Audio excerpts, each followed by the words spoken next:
So right above this, let me just create that function first. Here, let's just name this as something like create basic academic search retriever chain, and just pass on this LLM, which is going to be of this base chart model, and in here the whatever. So let me just minimize this first. Okay.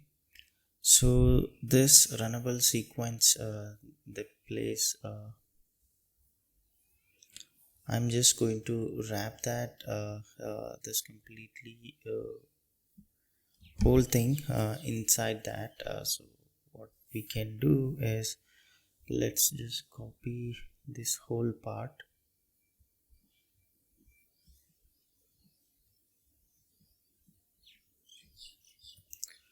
Okay, so in here, either you can rename that, or else write in this way. Okay, fine. And so we need to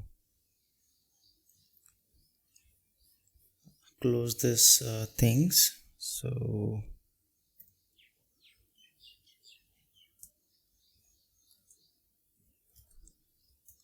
okay, fine. And also the names, it's going to be the space, not the underscore. Okay, so the same, except that now this instance is coming from the message handler rather than we declaring in here. So that's the thing. And now the basic academic search. Okay, so the place, so if I just let me just minimize this one,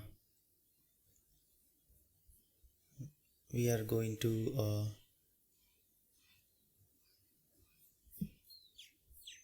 change this as well. So let me do, it's better if I just write new one rather than to affect the existing one. So here I'm just going to create the new basic academic search answering chain. So let me just rename. So it's going to be a bit work. So this is how, if we wanted to move from one way of handling environments to others. So here I'm just we are going to pass in this LLM, and also the embeddings that is needed in here. So fine. And inside this we are going to first prepare this retriever chain object. So basic search academic search retriever chain, and I'm just going to call in this chain by passing on this LLM. Okay, and in here let's just call this functions, these process docs, and this one re-rank doc. So I'm just going to copy these whole things and move this to inside this function here, process docs and re-rank docs. Okay, so after this all I'm going to do is just return what we had as part of this thing. So this answering chain, so let me just copy this thing. Okay, and in here just below this I'm going to return this one. So instead of just chat LLM, now I'm just going to pass on this LLM value. Okay, so the functions for retrieving and answering is created, and now we can just get rid of the whole functions that we have created. So I can just remove these things, and now we need to tweak that those things. So the basic academic search, here let me just refer to this answering chain and pass on this LLM along with that embeddings. So and remainings, the streaming and everything, it's just it's going to remain the same. Okay, so this is how we are going to handle passing on the LLM single instances, at the same time embedding single instances for all our agents, rather than creating the each instances for each agent. So we need to do the same in other agents as well. Let's quickly get rid of other things we had. So next, the image search agent. So I'm just going to remove this LLM, and also let's just import this types from here, this base chart model. So we don't want embeddings in this image search. Okay, so in here I just let's, whatever we had for image search chain, I'm just going to create a new function, create image search chain. Okay, and I'm just going to pass on this LLM base chart model instances, and inside this we are going to return this runnable sequence whatever we had, this one. So I'm just going to copy entire thing and let me just return as part of this function. Okay, so yeah, and we will just get rid of that. And also now I'm just going to remove this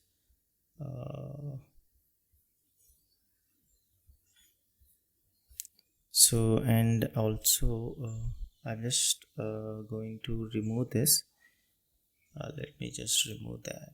Okay, and in here let's just create a new function which says the handle image search, and I'm just going to pass on this the input param, so which is going to be the image search chain input, along with that this LLM instance. Okay, so here let's just get this image search chain by calling this image search chain and passing on this LLM instance. Okay, and we are going to return this by passing on this input. Okay, and here instead of exporting this we are going to export this image search. Okay, so that's the change. Okay, and now let's go to this Reddit search agent. So here as well, let's just get rid of this things. Okay, and also we need to do the same thing that we did. Okay, so I'm just going to create let's just minimize this, anyways we'll have to move these things. Okay, so here let's just create this, create basic Reddit search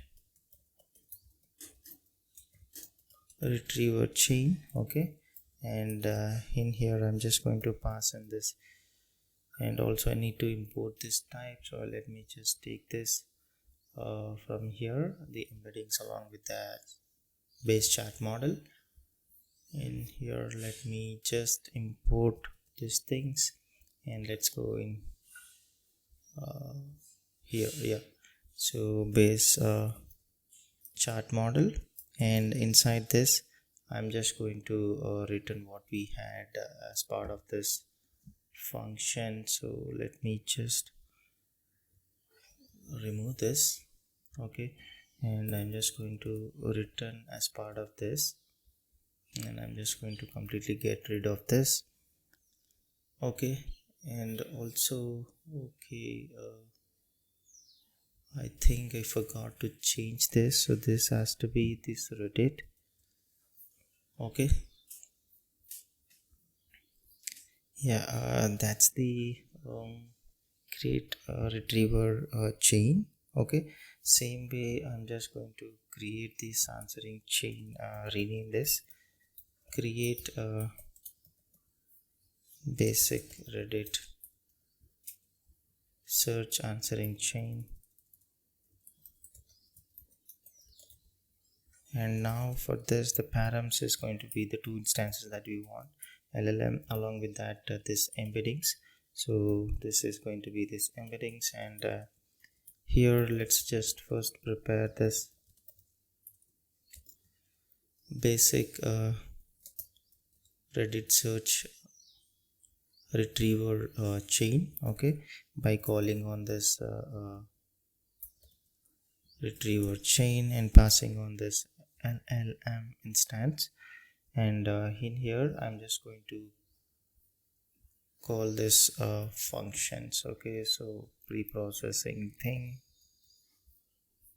the pre-process and re-rank docs, okay. After this I'm just going to return whatever was part of this answering chain. So let me just copy these things and yeah, remove this in here.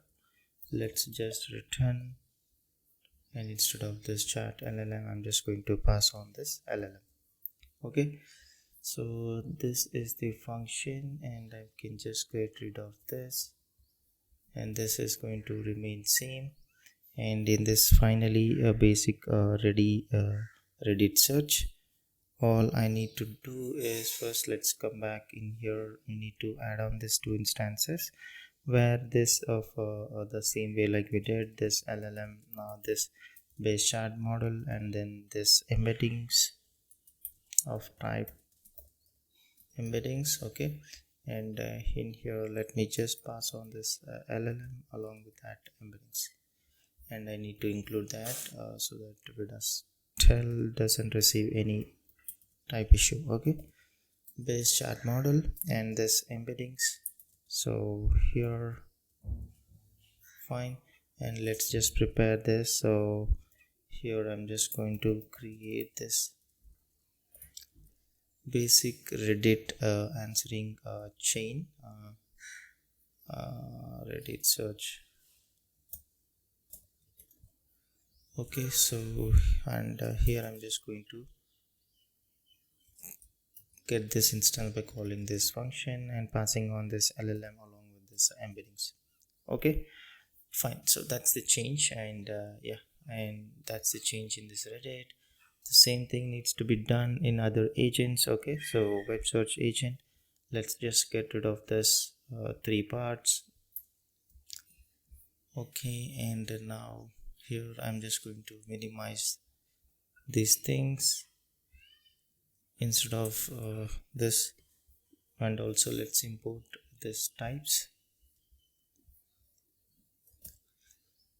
to this web search, okay. So these are the types, and now we are going to rename these things one by one.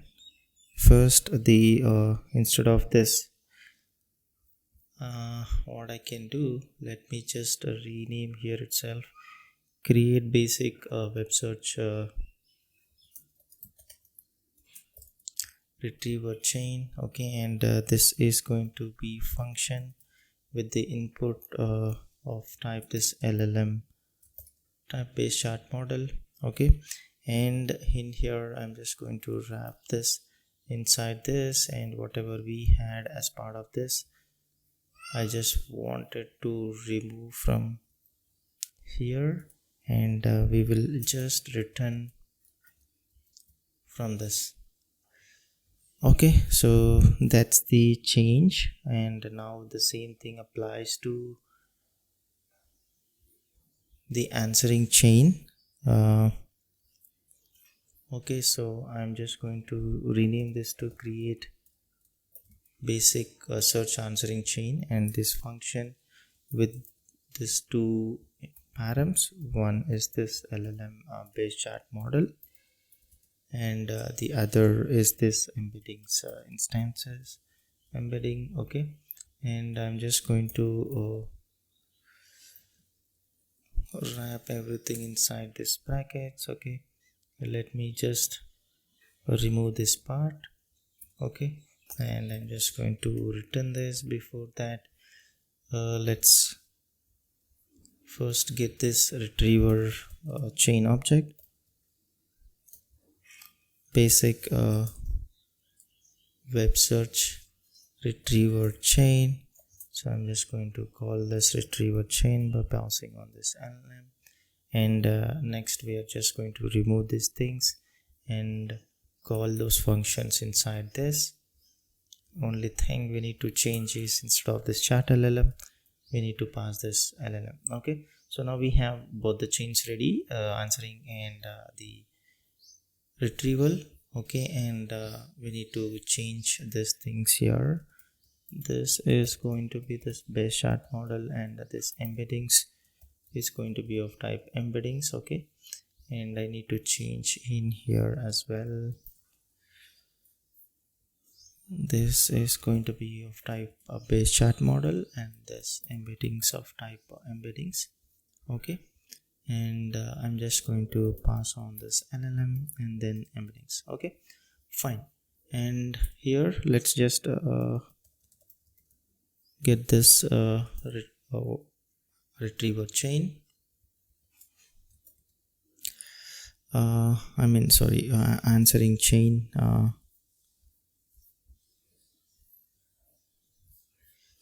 Web search answering chain, and I'm just going to pass on this LLM and embeddings. Okay, so yeah, this is the change in this web search agent, and now looking good. Okay, so same thing we need to do in this writing assistant. So let me just import the types. So there will be definitely better way of handling this. You guys can just go ahead and figure out that, and feel free to comment in the comment section. Okay, so in here for this writing assistant, let me just rename this to create a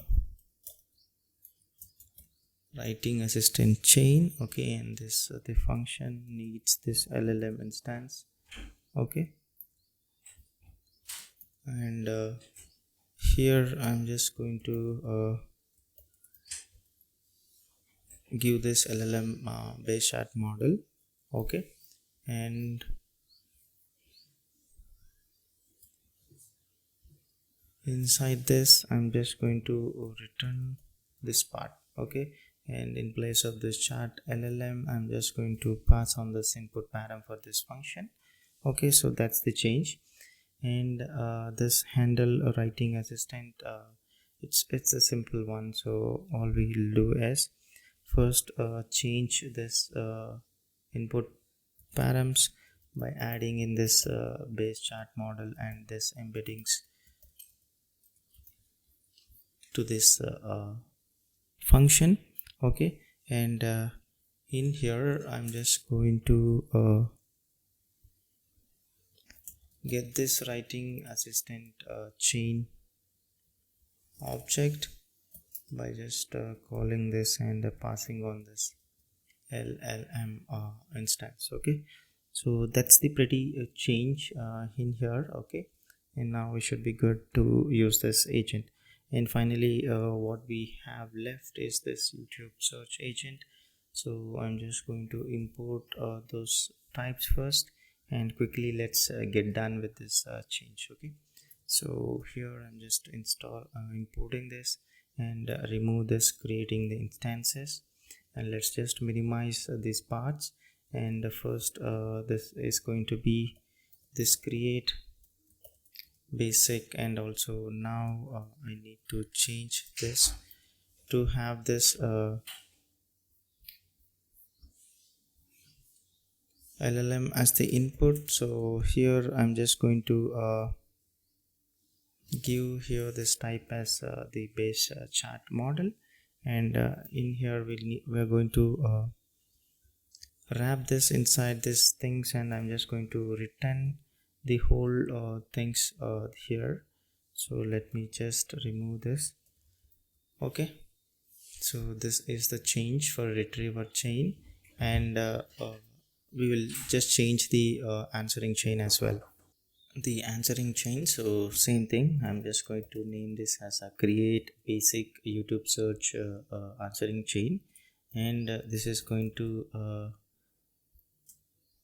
need two input params, which is going to be the LLM instance, along with that the embeddings.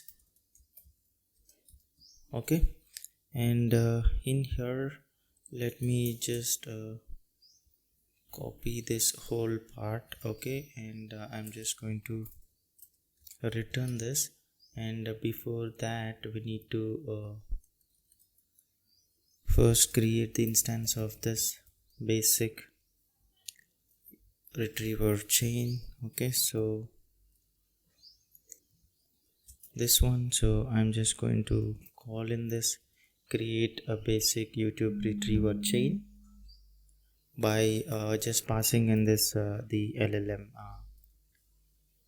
instance. Okay, and the remaining part I'm just going to copy these things, and yep, so and let's just minimize this thing,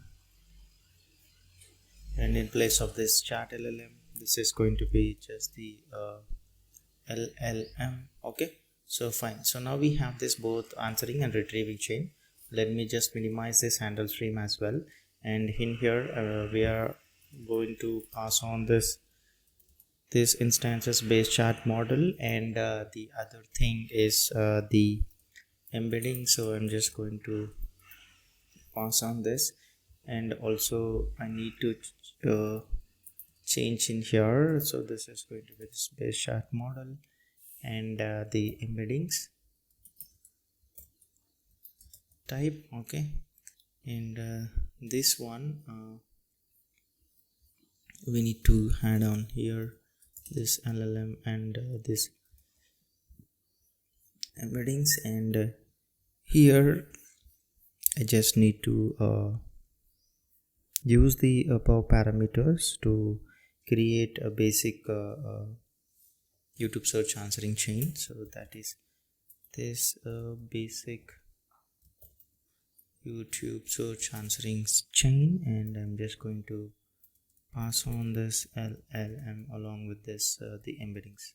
Okay, so fine, so that's the change in all of the agents, and we made all the changes in the agent.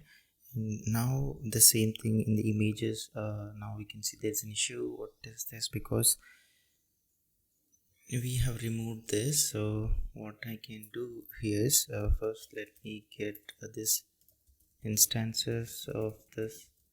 I'm just going to import this chat OpenAI.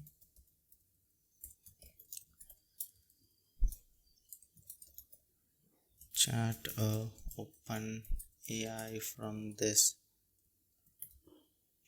langchain OpenAI. Okay, and here let's just create this new object of this, and we are going to pass in this temperature of value 0.7, and this OpenAI API key. We will just use this function which we written as part of the configuration, and after this I'm just going to get this images by calling this handle image search function which we have just created, and I'm just going to pass in this query chart history along with that this LLM instances. Okay, now we can just get rid of this, and we will not see any more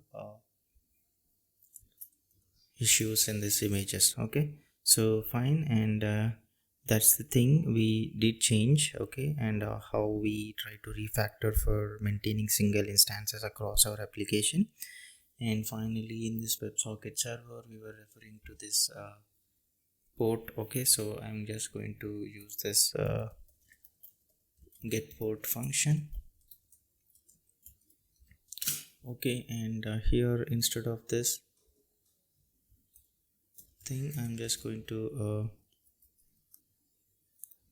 pass on this port value. Okay, so that's the thing, and what we can do, I can rebuild this docker compose file. Okay, so that the whatever changes that we made will be as part of this. And also let's just check once this is restarted, we will just check this application one for one example, and making sure that this is working fine like it used to. Okay, so this is how we refactor. So this is again for better way of maintaining our code and better way of handling, and down the line we were in the roadmap for changing the configuration values from you, collecting the values from UI, providing an option for the end users to provide those and accordingly configure them. So if we maintain in this way, it would be better. Even if you want to tweak via APIs and all, better way of handling that. Okay, so in here let me just refresh this, and let me ask what is minute. Okay, so if we just see the answer like we used to, so ensuring that there was no issue created while we were trying to migrate from environment to the config. So let's just wait.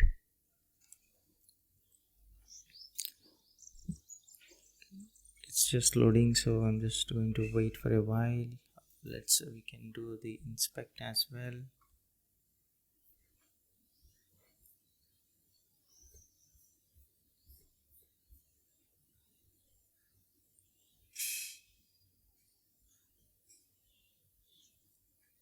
Okay, I'm going to do one thing, so let me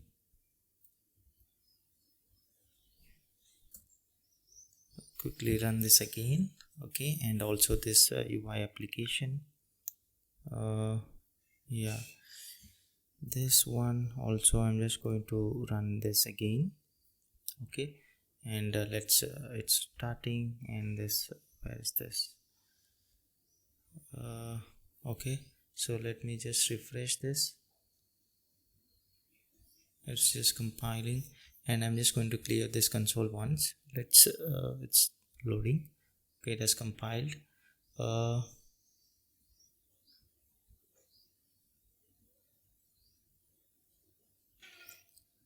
Okay, there is an issue with connecting to this WebSocket server.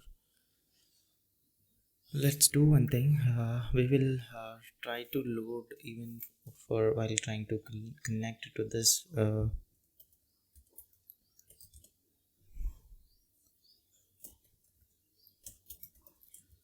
so if you see, I don't think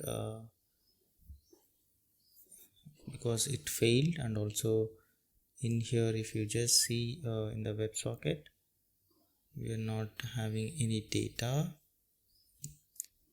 Okay, fine.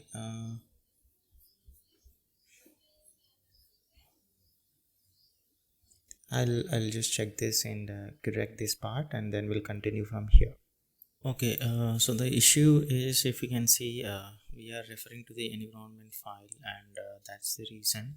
So we need to remove that in as part of our the package.json file. So I will remove this in the start command as well as in this dev command, and at the same time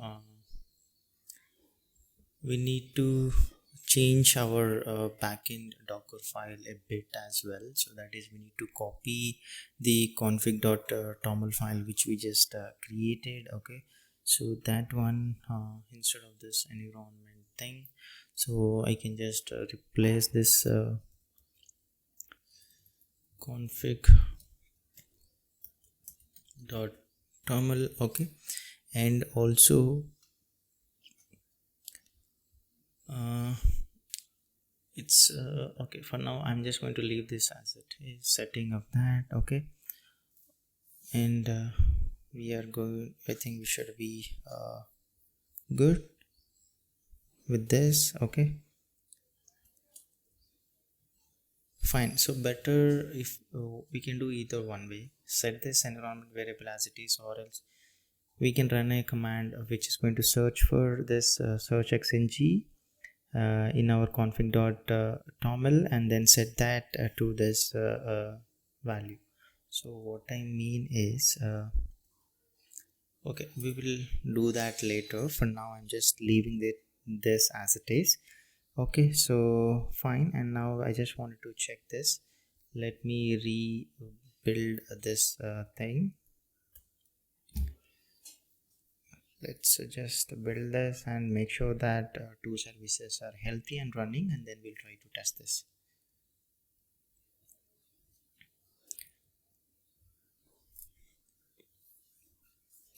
Okay, so it's installing. Let's just wait for a while. So again, this is not the right way of handling this. We wanted this to come from our toml, so file. I can anyways write that and show you what this is going to look like. Okay, so here we are going to search for the pattern. So in here this xng thing, okay, and okay, like this in this. Okay, and I'm just going to set the search ng to this value. So that is, I'm just going to set this to API URL. Okay, and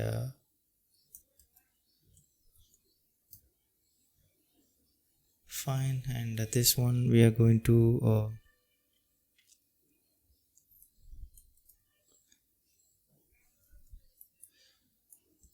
search in this file. So that is this future search slash this config.toml.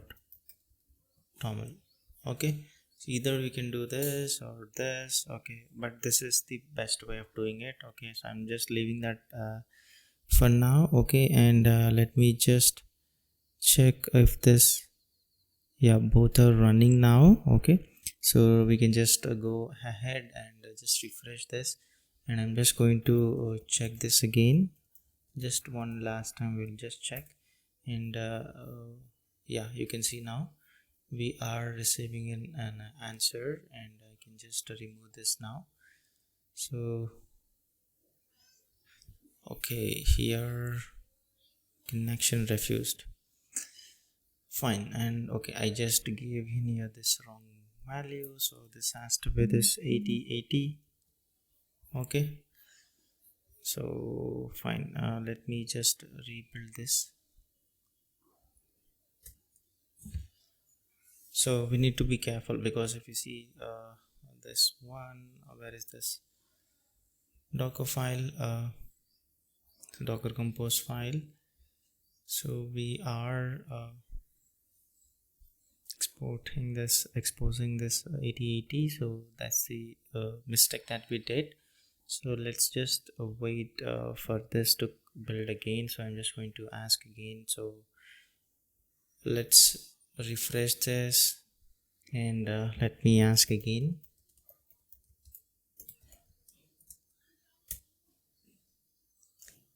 So hopefully we should receive the answer now. Let me just open console again. Okay, fine, let me try now again. Okay,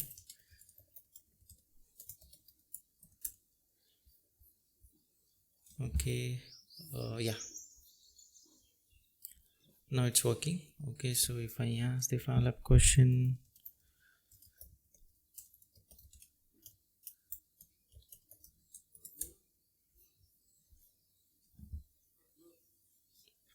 so I'm just checking one more time to just make sure it's working. Yeah, so this is working the way we want. Okay, so now the refactoring part and is working like it used to. So that's how we try to move from this environment to the toml, and for better way of handling the codes and all. Okay, so the next thing is to we need to add a providers to support local providers like a set.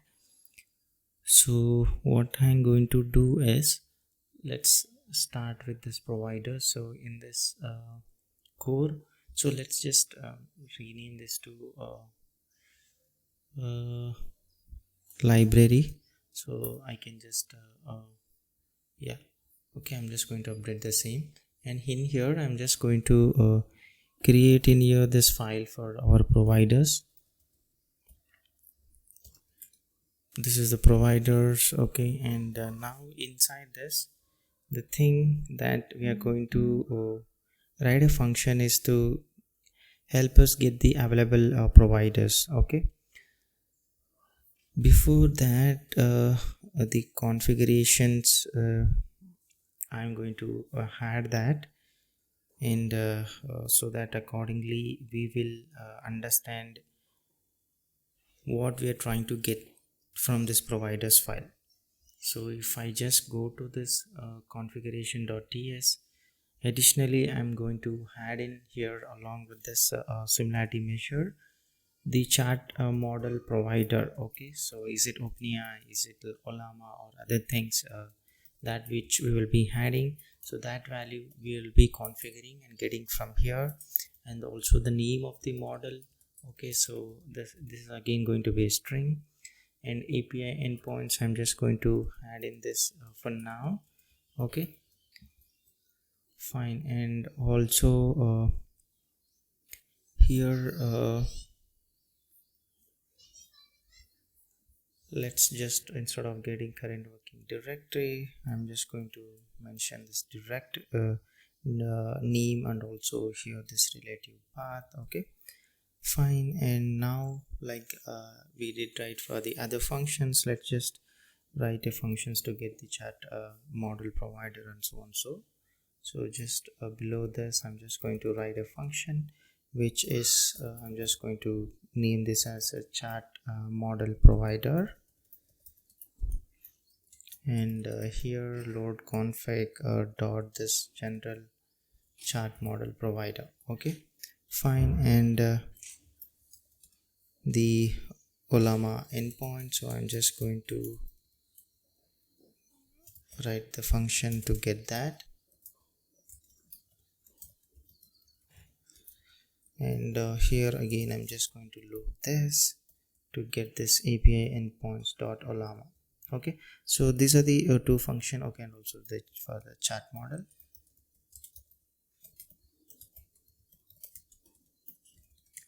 So in here this chat model I'm just going to API keys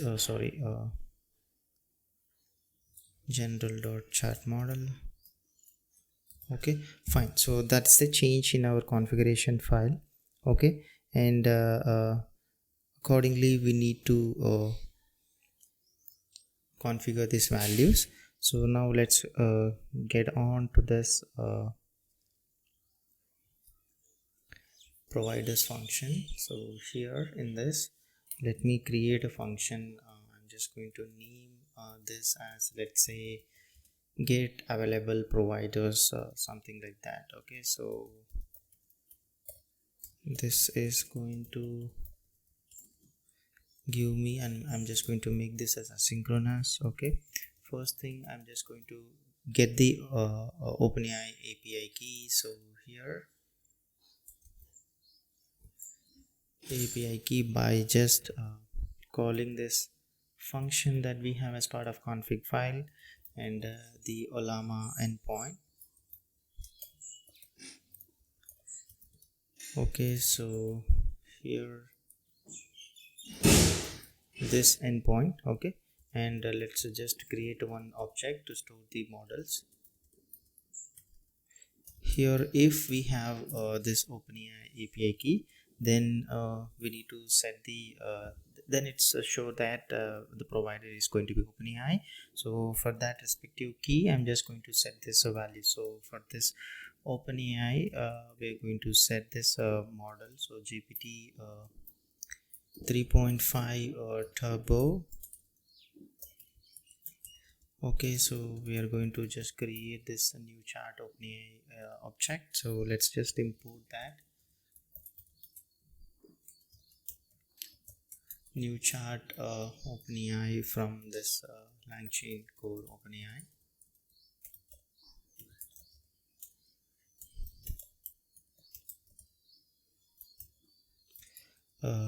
Langchain slash OpenAI. Fine. Okay. So here I'm just going to create that, and all we need to do is provide this OpenAI key and this model name. It's going to be now this GPT 3.5 turbo. Okay, and the temperature I'm just going to set this to 0.7. Okay, likewise we need to provide for other modules. Okay, so this new chart OpenAI. Okay, and provide this OpenAI key, this model name I'm just going to pass in this GPT-4. Okay, temperature 0.7, and finally the embeddings. Okay, so here again I need to import this embeddings OpenAI embeddings. Okay, so I'm just going to create that object by providing in this OpenAI key and then the model name. So model name, it's going to be this text embedding of 3 large. Okay, fine. So this is if the provider is OpenAI. Okay, if not, okay, so if this Olama endpoint is present, then first we'll try to handle this in try catch block. That is, I'm just going to get the response by calling on the tags endpoint. So that is this is the thing. So response await. I'm just going to call on this API slash tags, and this let's rename this to Olama models. Okay, by just calling the response dot JSON, and I'm just going to typecast this to any. Okay, so now here I'm just going to set this like we just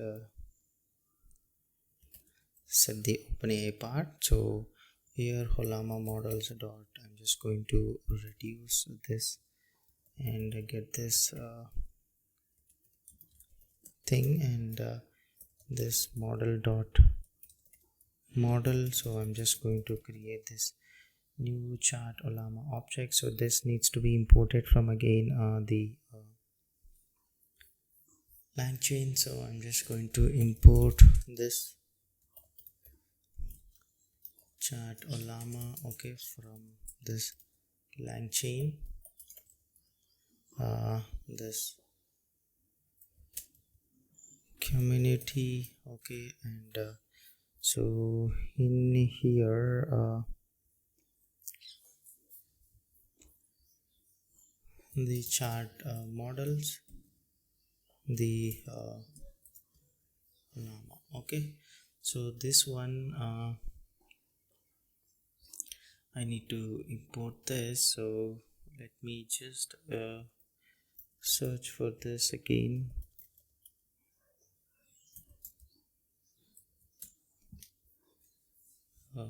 npm, yeah, this one. So I need to add in this. So let me just import this quickly.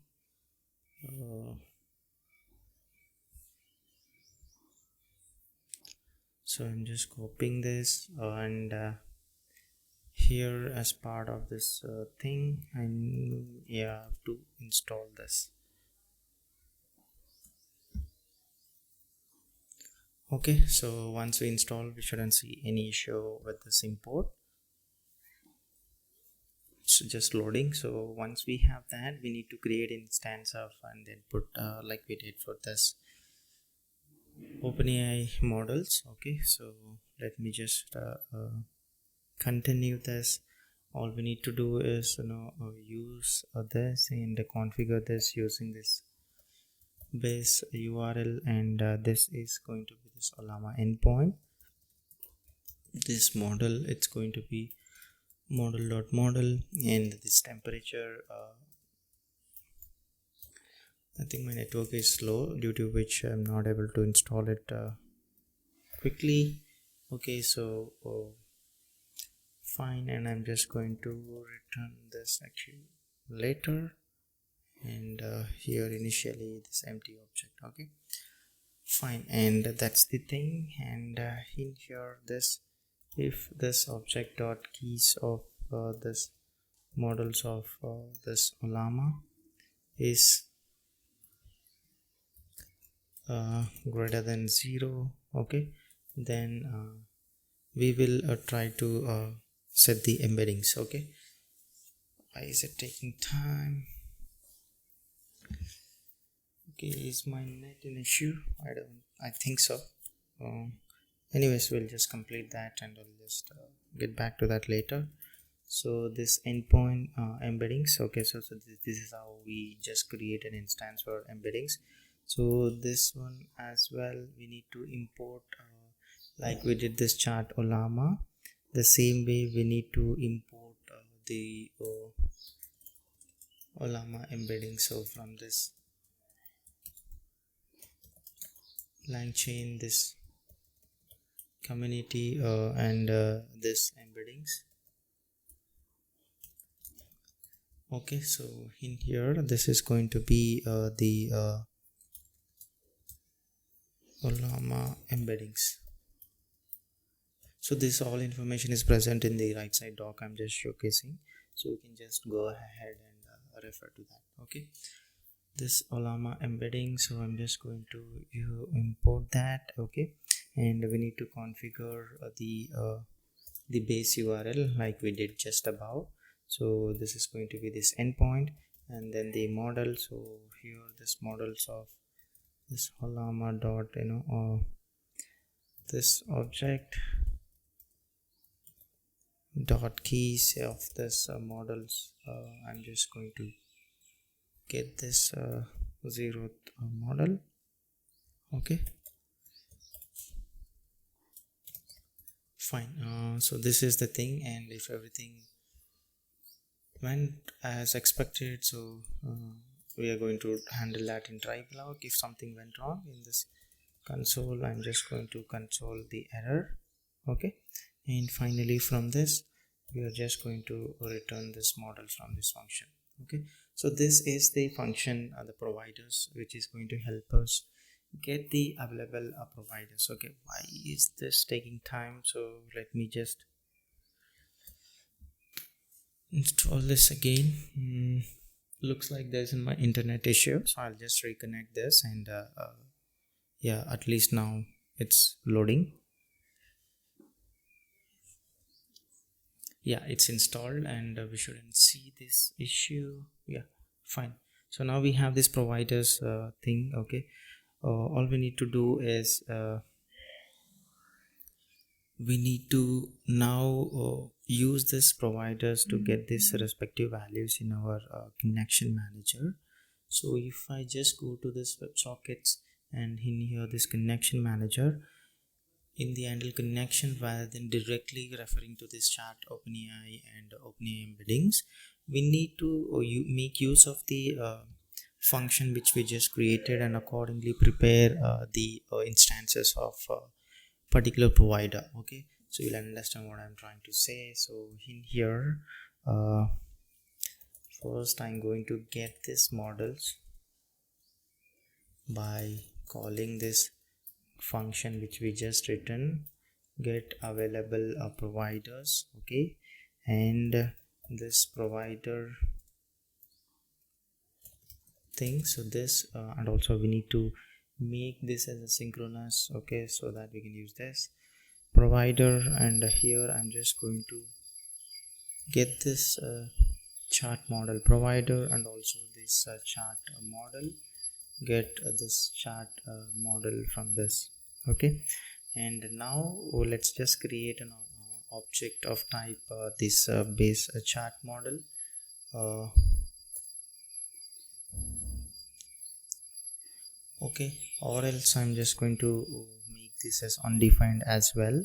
Same thing for embeddings. Okay, so this is going to be of type embeddings or this undefined. Okay, so I'm just going to install this type embeddings from this langchain core embeddings. Okay, fine, so that's the embeddings object.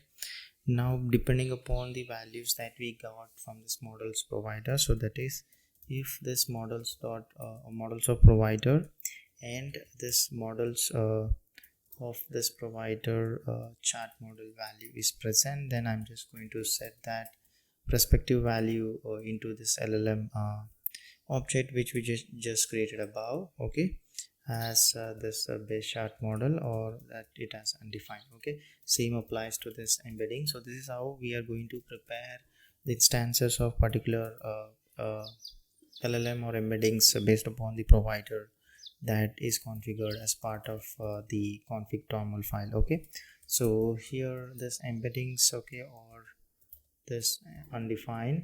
Okay, and now if there is no LLM instance that we got, or if there is no embeddings, then I'm just going to send this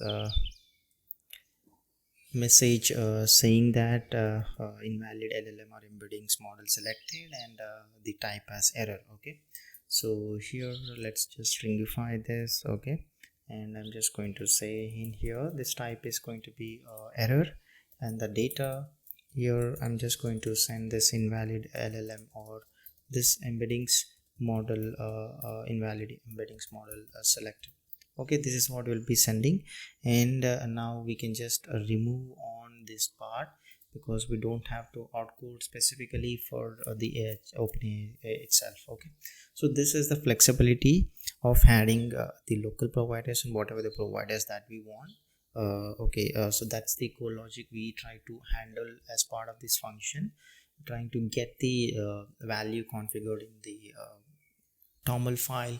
Based upon that, if there is OpenAI key, then we are going to prepare the models list for OpenAI provider, or else if it's the Olama, we are going to prepare the list for Olama and those like that. Okay, so that's the change. Okay, so this is how we will be trying to add in the support for local LLMs and all those things. Okay, so next is we will try to and also yeah, going to this the let me just refresh this popover. Okay, I just wanted to fix this for mobile view. Okay, so in this UI components for this message input actions. Okay, so in this popover panel for this div. Okay, so I'm just going to, yeah, in here the maximum height I'm going to restrict it to 200 pixel. Okay, and for medium I'm just going to have the maximum height set to none, and overflow, let's apply this auto. Okay, yeah, so this is what we just restricted the height to this 200 and all. So now, okay, looking quite at least good. So that's the fix. Okay, and now we need to use the LLM from config in our routers. So first let's go to this images route. In here, if you see, we are referring to the chart OpenAI, which we doesn't have need to, like we did in our the connection manager. Same way we need to handle in here as well. So just whatever I can take the help from this, and whatever I have just imported I can just go in here use this, and all we need to do is import this functions. Okay, so now we have this models provider and chat model, and same thing. I think I can just take this. Yeah, in this case we need only this LLM rather than this embedding, so I'm just going to remove this and also this. Okay, and we need to import this. We can just do the same by taking this. Okay, I think I need only this. Okay, so I'm just going in here and importing it. Okay, so that's the thing, and also I can just remove this now.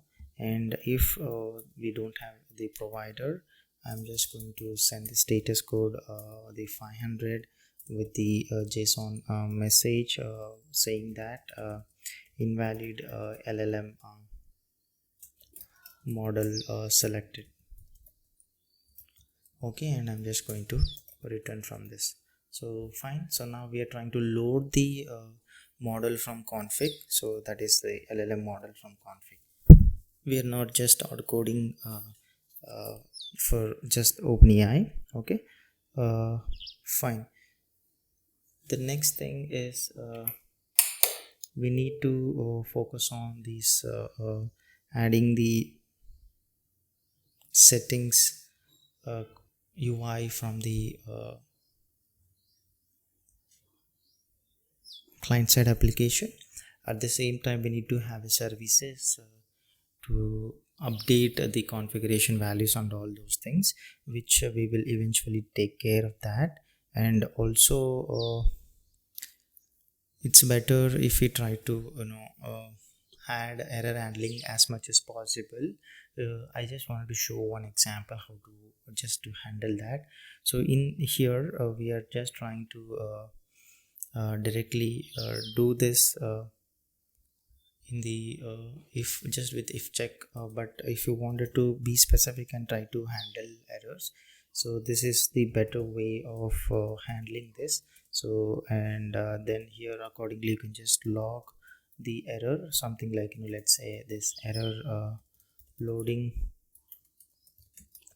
OpenAI models. Okay, so and here I can just set in this error. Okay, and this you can just move on to this try catch try block. Okay, so like that it's a better that if you try to handle as much as possible, and also here to be just specific, you can also just log on the error for our better readability, something like this error loading this llama model, so that will be specific to where to look for the bug fix and all those things. Okay, so just a tip of how we can debug later if we face any issues. Okay, that's the way of handling thing.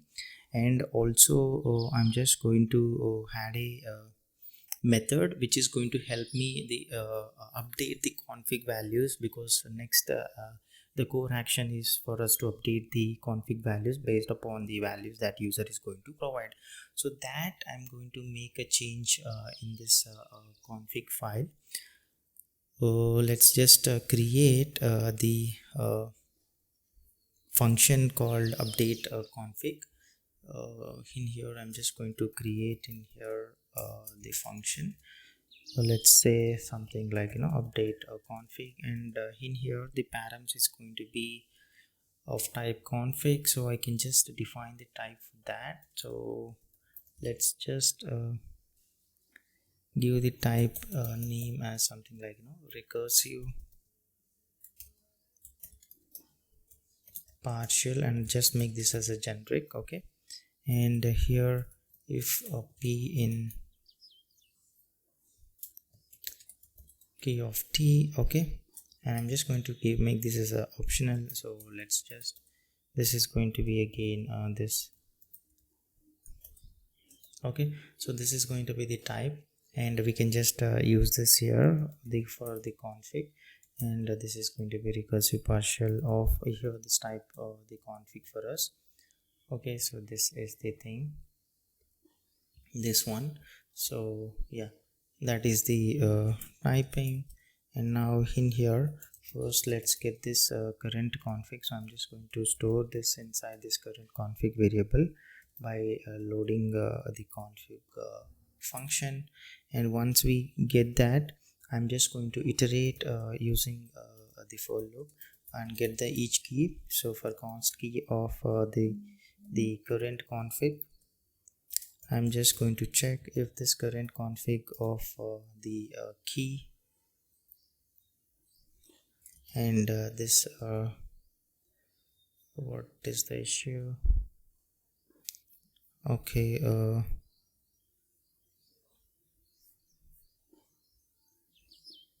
mm,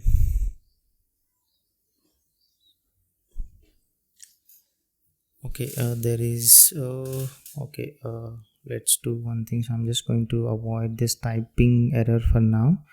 I'll just come back to that for loading this current config.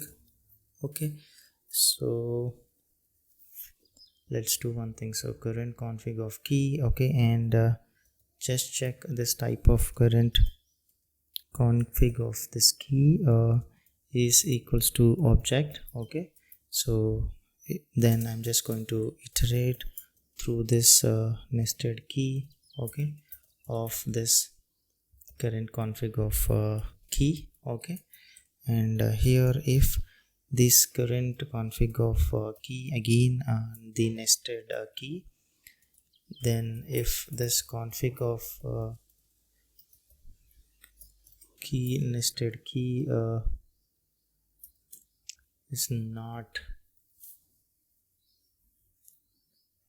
present, so I'm just going to set this config of this key to this nested key, whatever value is present in this current config. Okay, so okay, this nested key. Okay, fine. Else here in this, else if this current config of this key and we don't have in this config of key as well, I'm just going to set whatever we have in this current config. Okay, so in here this current config, fine. And finally what we need to do is, and after this I need to write a file for that. So write file sync, and I'm just going to join this directory name with the config file name, so which we have defined above. Okay, this I'm just going to toml dot stringify this config thing. Okay, so that is the thing. And in here this type config, for now I'm just going to avoid this type error. Okay, and we can take care of that later. Let's just go in here, and I'm just going to ignore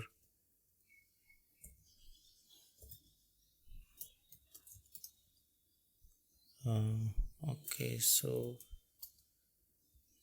okay, fine. Yeah, so this is the function which is going to help me update the values based upon the params that we am receiving for this update config function. Okay, so fine, so we have this update thing, and also accordingly we need to expose this as a service to be consumed in the client side. So I'm just going to create in a new route for that, something like config route inside this routes folder. So let's just create in here this new file called the config.ts, and I'm just going to create in a new router object from this express. So let's just import from this express. Okay, and we can just create a router instance of that. Okay, so now here I'm just going to create one endpoint get, so which is going to give me the values of the configuration. Okay, so in here this config object, I'm just going to create an empty object, and first let me get this providers by calling this get available providers function which we just created, and I'm just going to iterate through each provider. Okay, so this providers.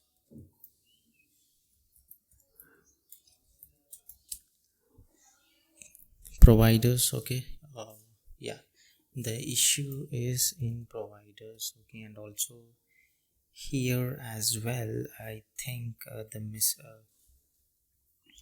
in our config, the issue is, yeah, that's the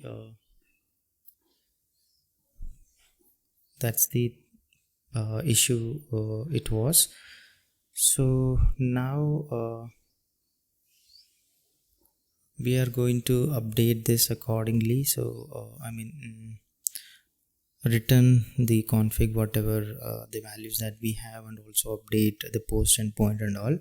I'm just going to quickly create two endpoints for one to get and one to update, and make it part of our app router. And here as well I need to correct this, and now even if I remove this, now we shouldn't see any problem. Okay, so that's a issue in here. Okay, so now let's go to the router for all this, and I'm just going to complete this one. So first whatever we have, I'm just going to delete this providers of this provider embeddings. Okay, so in here I'm just going to get that. Okay, and let's set the providers also to empty object. Okay, and here again I'm just going to get into this providers and set in this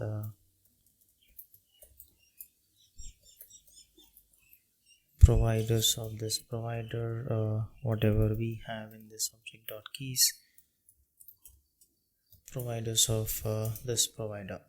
Okay, so that's the thing. And finally the selected provider, selected chat model, OpenAI key, Olama API URL, I'm just going to set in like this selected provider, let's set like this. Okay, and the selected chat model. Okay, so get chat model, and this one, this OpenAI API key. Okay, I'm just going to get this value, and finally the Llama API URL. Okay, so I'm just going to get this endpoint, and all we have to do is return this the config. Okay, as a JSON object. So this is the endpoint which is going to set this all values and return from this endpoint. Okay, and now the endpoint which is going to update this value, so the post endpoint. Okay, so this one again, I'm just going to receive the request body from here. Let's get this config as the request body. So once we have this, I'm just going to create an updated config object with the structure that we created as part of the config file. Okay, here this chart model provider, so this is going to be this config dot selected provider. Okay, and the chart model, this is going to be this config dot selected chat model. Okay, so that's the general, and this API keys OpenAI. So here this config dot OpenAI API key. Okay, and finally this API endpoints. This is going to be this config dot llama API URL.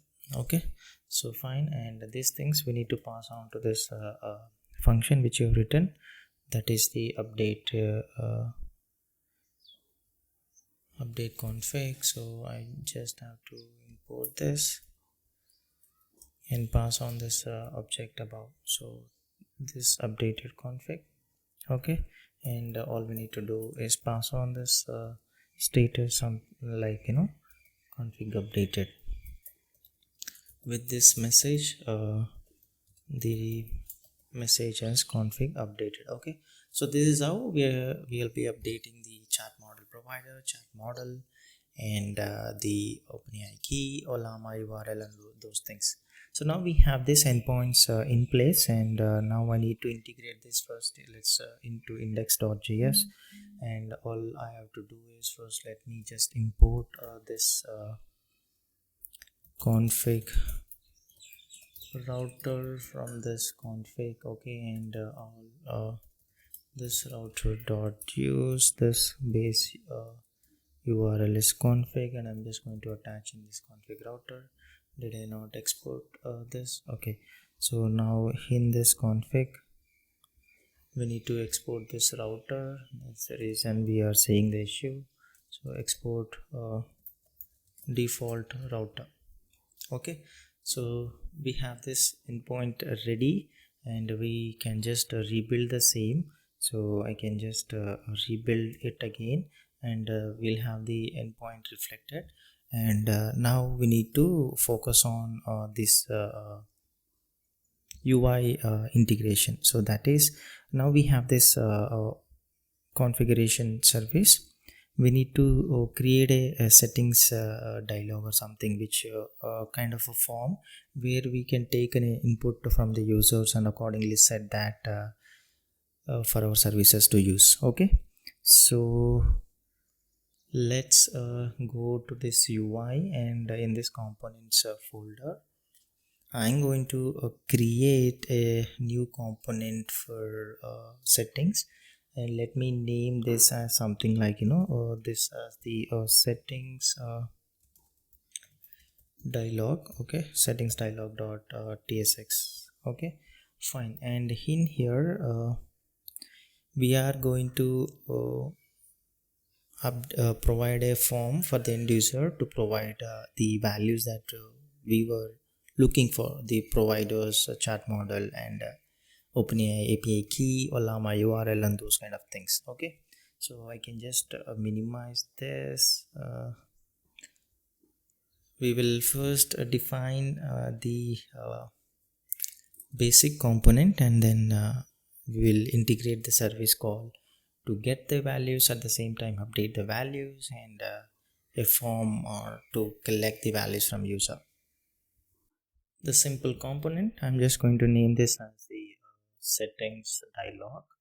So let's just name this, since it's a component, so we need to start with the capital letter. Okay, settings dialog, and the props with this, we will pass in the props whether to is it open or not, and the function to set the open value to false or true. Okay, so that one, let's do it in this way. So first I'm just going to close this, and inside this the is open the boolean variable. Okay, and the callback function, which is going to be set is open, and I'm just going to provide in here boolean value as a parameter, and then the callback function. Okay, fine, and here I'm just going to destructure is open set is open, fine. And inside this we will first simply I'm just going to return simple list fragment, and let's just export this default this settings dialog, and this needs to be integrated as part of the sidebar. So what I mean is, your first thing, this is where I'll be maintaining the state for to know whether settings is open or not, and the function to toggle that value. So let's just creating here a local state variable called is settings open, and here is settings open, and here let me just set this to false initially, and we need to integrate that here. So this one I can do this in here. What I can do is I can just create in here this new settings just before this. Okay, I'll just remove this thing, and instead of that I'll have this the settings dialog to come. Okay, so let's just get rid of this, and in place of this we will have this settings dialog. Okay, and is open, I'm just going to pass in this is settings open, and set is open. I'm just going to send this callback function. Okay, so that is the thing, and also I'm going to create a new one more component for settings in our same file, so which that also we are going to just include that in the place just above the settings dialog. Okay, so going back to this settings dialog, now let's keep building this component so that we can see that. Okay, so that one I'm just going to go back. Let me minimize this part, we'll come back to this later. So in this dialog, and also as I said, one more component that we will be uh, uh, building, not now, later. So and also it's better if I just show the icon like we did for GitHub. So I'm just going to add in the icon for our settings, and on click, that's where we are going to toggle the actual value of this settings dialog. Okay, so let me just import this settings, and on click I'm going to toggle this settings open. Okay, so here, and let's give the color to be text white, and the cursor I just wanted it to be pointer. Okay, so this is the thing. So if I just have this, this is what the settings icon.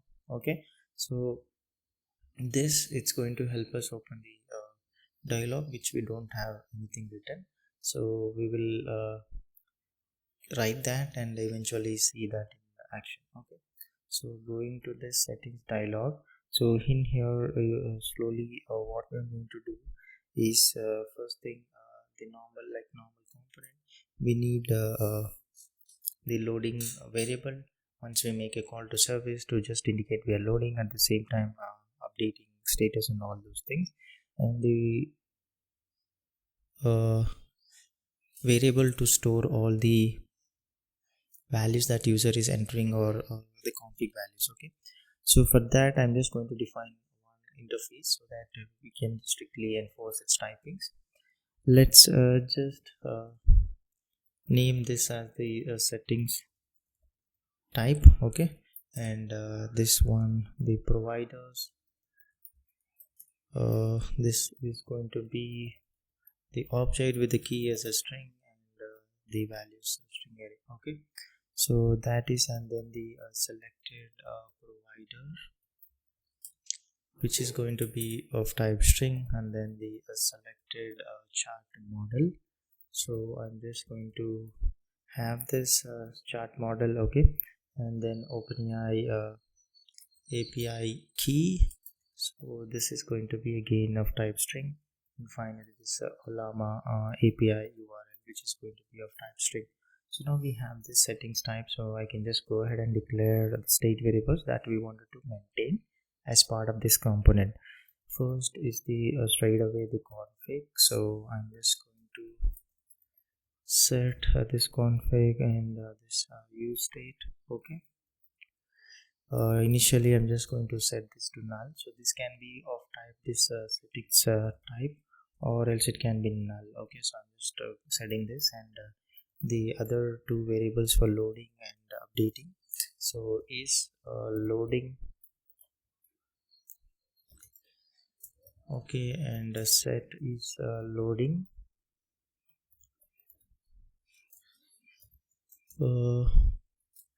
This again, initially I'm just going to set this to false. Okay, and finally for updating is updating set updating, I'm just going to set this one also to false. Okay, fine. And now based upon okay, let's focus now on the UI part and the logic handling of calling to service to load and update. We will do that. Okay, so this we already have in here, so everything I'm just going to wrap inside this transition from this headless UI React. Okay, and we are going to show this based upon the value present in this is open boolean variable, and we are going to make it act as a React fragment. Okay, fine. So here let me just complete this. So inside this, let's have this dialog imported from the headless UI React. Okay, and we'll make this act as the div. Okay, and the styling for this, I'm just going to give the relative position and z index as 50, so that it appears on top of all of the things that we have on the screen. And on close, I'm just going to set the is open value to false. Set is open to false. Okay, so this is the thing. And now inside this, so basically if I just will not say anything because we don't have as part of this dialog. Okay, I'm just setting this. Okay, and now as a, let me just minimize this. We will need to have a background color, and also then the childs with the panel actual headings like settings, and then the options to select and all those things. One by one we'll add in here. Okay, so here this transition, the child. Okay, I want it to act as the fragment. Okay, fine. And here eventually I'm just going to add in this enter animations on all those things. The effect is out. Okay, and for the duration of let's say 300, and the enter from opacity, I'm just going to have this 0, enter to opacity half 100. Okay, and now the opposite, the leaving part, the just the opposite is in, and I'm just going to for the duration of 200. Okay, and then the leave from opacity of 100. Okay, and then the leave to, let's just set back this opacity to 0. Okay, so that's the transition. So I just wanted to have the div wrapped inside this, so let me just have this background div wrapped inside this. So here I'm just going to have this div, and let's have this as the fixed. Okay, and inside I'm just going to give 0, and the background let's just give here black, and yeah, 50. Fine. Yeah, so this is the just the background, and let's just have the header and all those things, and then we'll see that in action. Okay, so just below this everything I'm just going to wrap in inside this one more div, and for this I'm just going to make this also as a fixed, and the inside of 0 and overflow in the y direction, let's make it as auto. And inside this let's make a div where we'll make the display as a flex, and that's where we will show the actual dialog title and all those things. Display as a flex, and minimum height I want it to be full, and items let's adjust the center, and justify also I'm just going to center them in padding of 4. Text let's just center them. Okay, fine. And now what I can do is I'm just going to copy this whole transition as a child thing. Okay, and I'm just going to close this, and now here duration I'm just going to reduce to 200, and here we'll have the center from scaling effect of 95, and here opacity and also the scaling I'm just going to increase to 100, and he's in duration for let's say 100, and opacity 100, and scale effect I'm just going to add in this 200, and here back to this 95. Okay, fine. So that's the thing, and now inside this we'll have this dialog panel. So here this dialog panel. Okay, and in here first the dialog title. Okay, so dialog title, and here I'm just going to have this as the settings. Okay, so let me just refresh this, and we should be able to see this title settings, and let's just make this styling. We'll make the stylings. For now I'm just going to give the text color as the white one so that we can see it. Okay, so this is the thing. Yeah, so we have this dialog is appearing, settings and all. So we'll have to style this. So first let's just style this settings as itself. Text size I just wanted to be extra large. Okay, and yeah, it's big now. And font type let's make this to be medium. So I'm just assigning this medium type. Okay, and the leading I'm just going to have this section. Okay, fine, and yeah, this is looking at least good. Now the styling for this panel, I just wanted to have this width set to full, and also the maximum width of a medium, and let's have this transform, and let's have this rounded 2 times extra large corners, and we need to add the back border so then we'll be able to see it, and also yeah, this border color I'm just going to add in this border color. Okay, and you can see that now this background color also I'm just going to vary a bit this background color. Okay, and next let's have the padding of 6 in all direction, and the text let's have it a left align. Okay, and now this alignment, yeah, alignment I'm just going to give in here this middle, and shadow effect let's have extra large effect, and finally I'm just going to apply this transition all.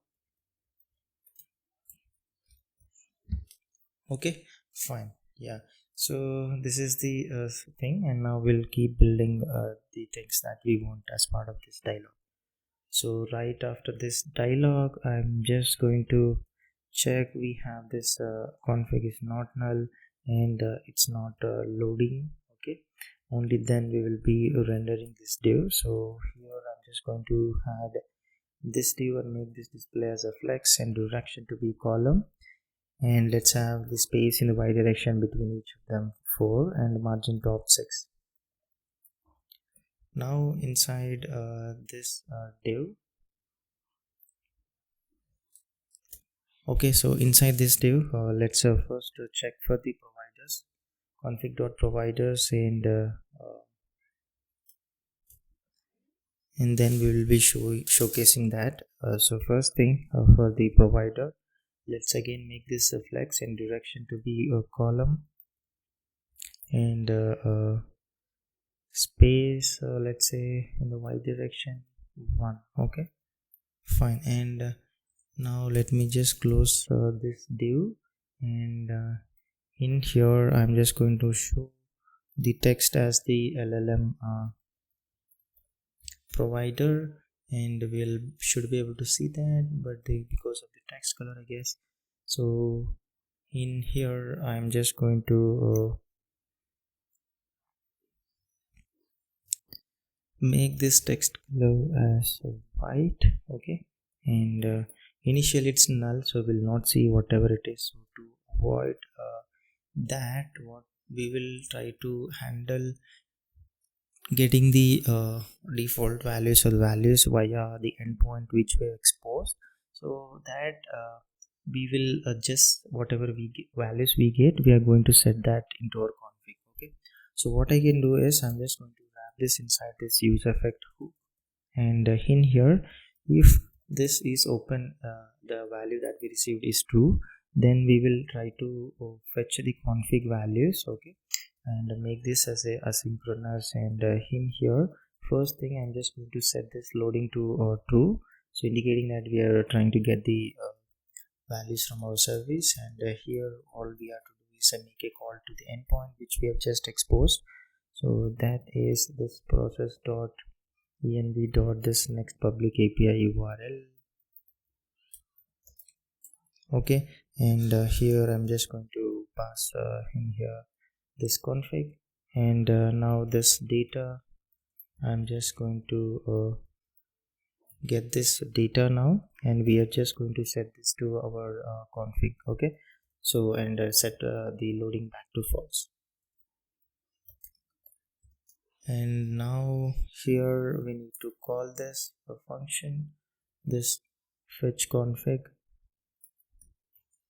Okay, and this is going to depend upon this is open value. Okay, so this is what the thing is. Okay, so now you can see it did get, and now the text that we were trying to showcase is LLM provider is visible. So now we'll keep making changes to other parts. So after this we need to have a select option where user can select the provider. So in here I'm just going to have this select, and here we were just going to have uh, get the keys of this config.providers, and map through each provider, and in here I'm just going to show that as the option. So in this option, what I'm going to do is first let's set this key for the provider, and also the value as the provider, and the selected I'm just going to based upon, so this is going to, if provider is equals to this config dot this selected provider. Okay, fine. And now inside this, you can see now we have this select, and in here I need to provide these values, this provider dot character at of 0 to this uppercase, and I'm just going to add in this the remaining, so provider dot slice of 1. Okay, so yeah, now if I just expand this, you can see we have now the OpenAI provider. Okay, uh, because that's the thing we added there. Okay, so that's the value we are getting. Now we need to style this things and all. So first thing is the select part. So here I'm just going to style this. So background, we will apply the background color of our dialog. Okay, and then let's have padding in x direction and also in the y direction. Make this display as a flex, and items I want it to be center. Let's center them. Okay, and overflow, I'm just going to hide it. Okay, and let's have some border, same like we had for a whole dialog part. So, and the border color, I'm just going to have in this. Okay, fine. And after this, the text color, I'm just going to make this as a white, and rounded, I'm just going to have this a large rounded corners. And the text size, let's just make this to be smaller. Okay, fine. And it's looking at least quite decent for me. And now we can see yeah, it's looking okay, fine. Okay, and in here we need to add a logic for on changing to update the provider's value. Here we need to set the config, uh, the whatever we have as part of the config. I'm just going to keep that as it is. Only thing is we need to update the selected provider. So this would be etarget e.target.value. Okay, and then the selected chart model. So I'm just going to go through this providers.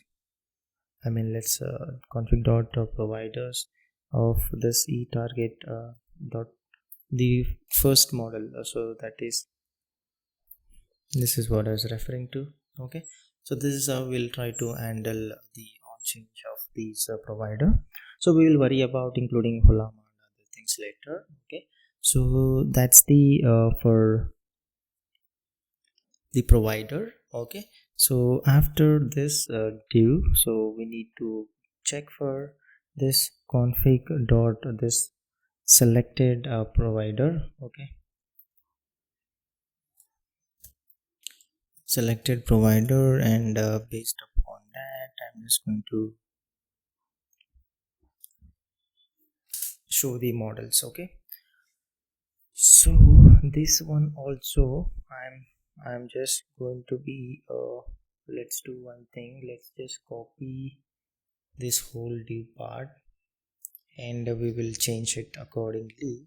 So here now this I'm just going to keep this as it is. Okay, the space y, and here now instead of this LLM model provider, it's going to be this chat model. Okay, and now here instead of setting this provider, we are just going to update this chart model to whatever etarget dot value. Okay, so that's what we'll be updating, and these things I'm just going to leave that as it is. And now in this thing I'm just going to remove this completely in the select thing, and we will first check this config dot providers of this config dot the selected providers, and if it is not null, then I'm just going to check again this config dot providers of this config dot selected provider is having some value, that by checking the length. Okay, so just the normal check that we do in order to avoid null values and all. So in here I'm just going to iterate through these values providers of this config dot selected provider dot this map and get this model. Okay, and show in here as the each option.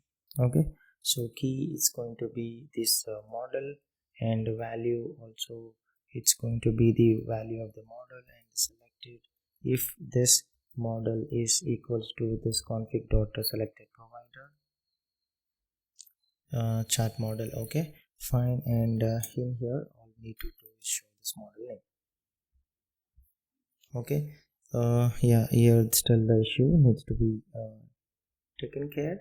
So here we need to one more thing. So if there is none, so all we have to do is have this empty value. Okay, and I'm just going to disable this and select it, and here I'm just going to say the text as no models available.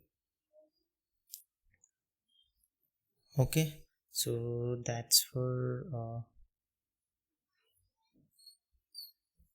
this case, and now we need to add in the one more thing. Okay, so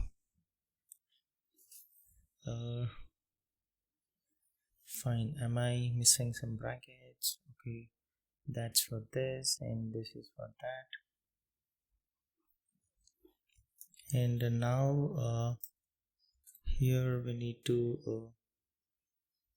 handle the provider as well. So option, again same thing, only the thing is I'm just going to show the different text is selected. Okay, and in here I'm just going to show this as the invalid provider. Okay, so now we shouldn't see any issues. Okay, let's, why is this not reflecting? Okay, let me just refresh this and open this. Okay, fine, this selected provider, what is the value that we got? So I just wanted to inspect this and go to the network. Okay, and now let's not I'm just going to go for all, and here as soon as this is open we are making a call this config. Okay, the response we got the OpenAI and models. Okay, I just got providers. Okay, I need to set the values for other things, that's when we'll be able to see. I'll just set that. Okay, fine, let's just set that now. So that needs to be set in our config.toml file. So in here we need to add in this other variables, chart model provider. So I'm going to set this to OpenAI. Okay, and then the chart model, let's set this to GPT 3.5 turbo, and yeah, and here this column I can just set this to empty string for now. Okay, so what I'm going to do is I'm going to rebuild this again, and then we will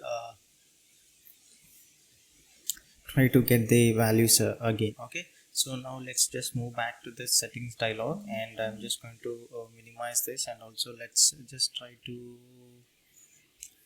yeah, okay, fine, and in here the place. Okay, so we will just confirm this, and based upon the selected provider, if it's OpenAI we need to show some things, ask for OpenAI key and all those things we need to handle this. Okay, let's wait for it to complete.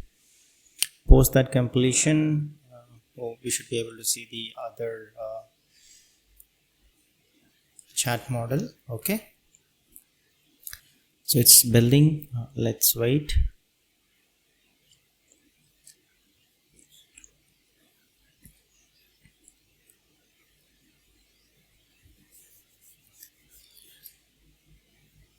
Okay, so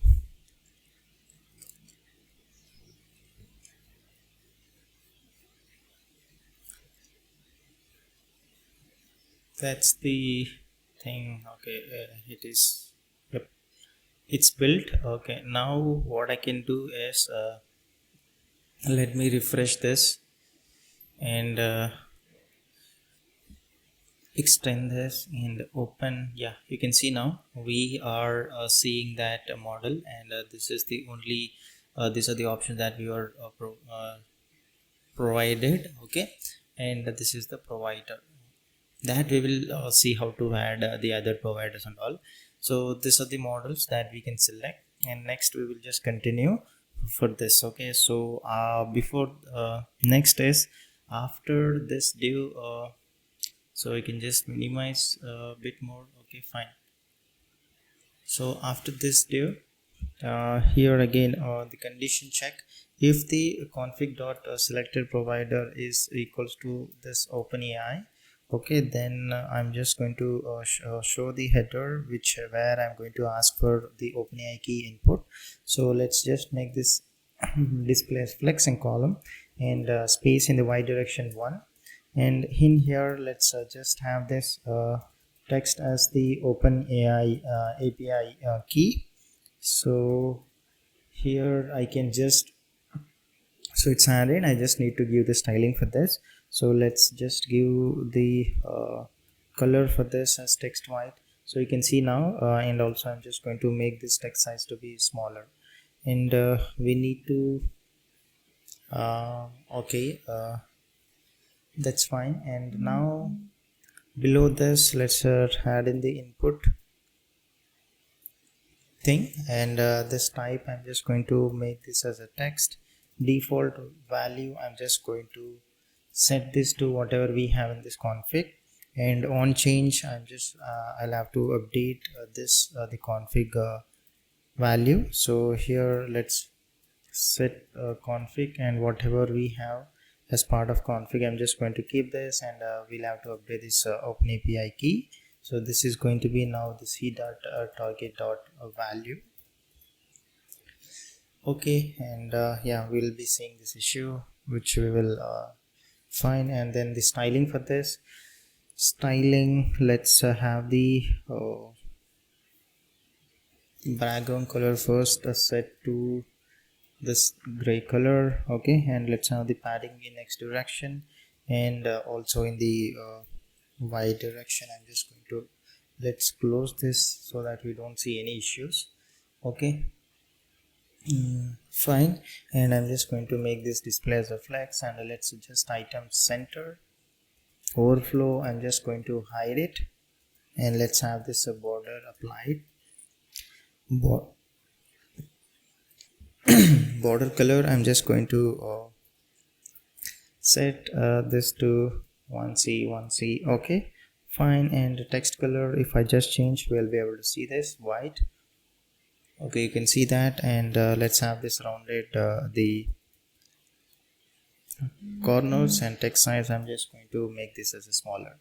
Okay, fine. And yeah, this is looking quite good. So this is where we can just edit or whatever existing value is there, it will be same. So that's for if it's OpenAI and we are asking an input for OpenAI API key. So after this, if the selected provider is Ollama, then we need to ask for Ollama API URL. So what I can do is just copy the same, and in here I'm just going to change only this few things. Here if this Ollama, and here it has to be this Ollama API URL. Okay, and here instead of this OpenAI API key, it has to be Ollama API URL, and also we need to update this Ollama value API URL. okay, and remaining are going to remain same. So that's pretty much standard. So same thing whatever it's going to look like. And after this, based upon is loading, I'm just going to show some skeleton indication. So in here I'm just going to have that div. So let's just show this refresh icon from this lucid react, and the styling for this I'm just going to apply this animate spin. Okay, fine. And the styling for this, let's have this width full. I'm just not going to show this, you will see this eventually. Item center, justify center, and also let's have some margin top so that there will be space between the other properties. And text color, let's make this as a white color, and padding in the y direction 6. Okay, so that's the styling for loading and all. And after this, the button to upload or update and submit the latest values that you wanted to update. Okay, so that right below this, I'm just going to wrap this inside this div. So let's just give some margin top and space in the y direction. Okay, fine. And I'm going to wrap some text in this, something like v and just apostrophes, kind of, let's say we will refresh something like text helper text will refresh the page after updating these settings. Okay, something like this. And let's just give the styling for this. Text size, I just wanted to be extra small, and the text color we want it to be white, so same like we have for other text. Okay, and after this I'm just going to have, so you can see this is the text. And after this I'm just going to show this button, and in here if it's updating, I'm just going to have this the refresh icon, and just let's have this animate spin. Okay, fine. And if it's not the case, then I'll have this cloud upload icon from this user react itself. Okay, so that needs to be styled. So this is the button. So on click we need to handle that. First this will be disabled if it's a loading or it's updating. Okay, fine. And now the styling, so styling, let's have some background color blue color. So I'm just going to have this blue color set, A0 ED. Okay, fine. Yeah, that's the blue color. And let's make display as a flex, and direction to be column. And I'm just going to center the items, and let's have space in the x direction 2. Okay, and text color, I'm just going to make this as a white. Fine. And this disabled, I just want text color to be white by 50. Okay, fine. And on hover, let's just change the background opacity. So I'm just going to change the opacity to 85. And let's have this transition effect, and duration of 100. Fine. And again, if it's disabled, we can have the different background color. So I'm just going to have this background color applied. Okay, and let's have the rounded circle. Okay, so rounded full. And finally padding in the x direction and padding in the y direction so that it looks better. Fine. So that's the styling for this button. And this is the thing. And overall, yeah, this is the so let me just close this now. So this is the settings thing as of now. Now based upon this, it will be changed and all. We can, now we need to write this on click functionality, so that I'm going to handle in here. So for updating, we need to just get those values and pass on to our service to update the values in our normal file. Okay, so let's just name this as the handle submit. So this is like simple. I'm not going to show you this and all everything. Okay, you can just go ahead and check it out. Okay, so first thing he's updating, I'm just going to set this to true, and let's try to handle the logic in try catch block. Await, I'm just going to call this the base url, so process.env.next public api url. Okay, and here it is going to be the config endpoint. Only thing is the method is going to be the post. Okay, so the post and the headers, I'm just going to set in the content type to application/json. I'm just setting that, and finally the body, so this has to be headers. Okay, fine, and then the body, it's going to be the json, so I can just stringify this whatever I'm receiving as part of this config. Okay, so this is the body that will be sending, and finally if something goes wrong, I'm just going to handle that inside this catch block, and we can just console the error for now. And finally what we will do is I'm just going to set back this is updating to false, and also is open to false.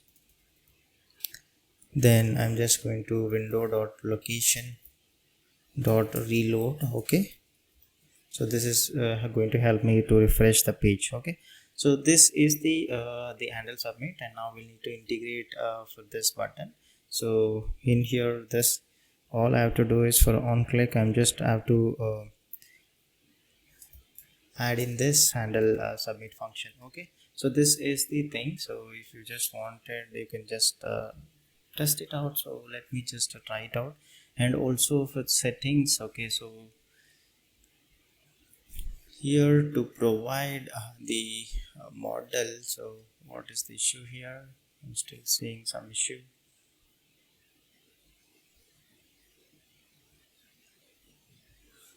Oh, okay, this is just the type ignore, so I'm just going to, okay, so that is the thing. And now for the only thing is here for providers,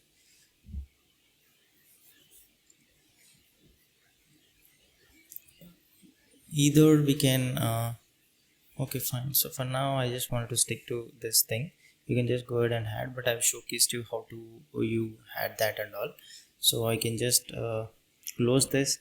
Now we have this settings dialog also imported, and you and also endpoints are getting working to get these values, and also we can just update that. So if I'm just checking this. So if I just set this and click on this, you can see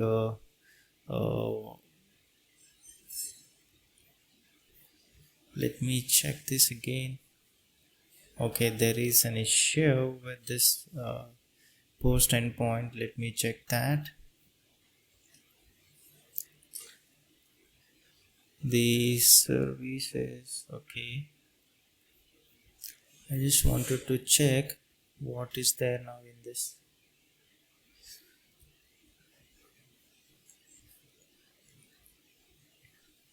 Okay, there is an issue with this. What is this?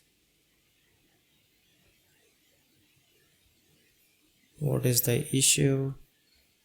I just wanted to check this. So yeah, this one.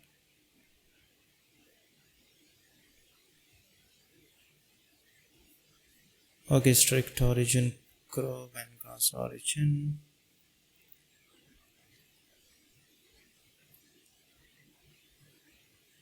We do have this where is this ham.ts, all course option is allowed, but I don't know why this issue. Let me check this again. I just wanted to check this part. Yeah, here is the issue. No such file or directory while we are trying to write or update the config.toml file. So where is this? Yeah, in here the post thing, the update config. So if I just go in here, this is the thing. Okay, I think I have made a mistake in here.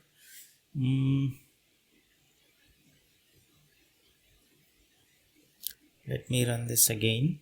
I'm just going to build this, and accordingly we will check it once again. Mostly the issue is with referring to this file name. Okay, that's the only difference. Let's check it again and make sure that it is working, and then we can just move ahead with other things.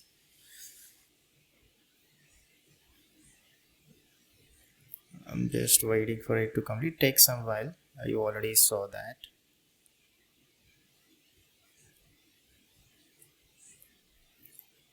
It's installing all the dependencies.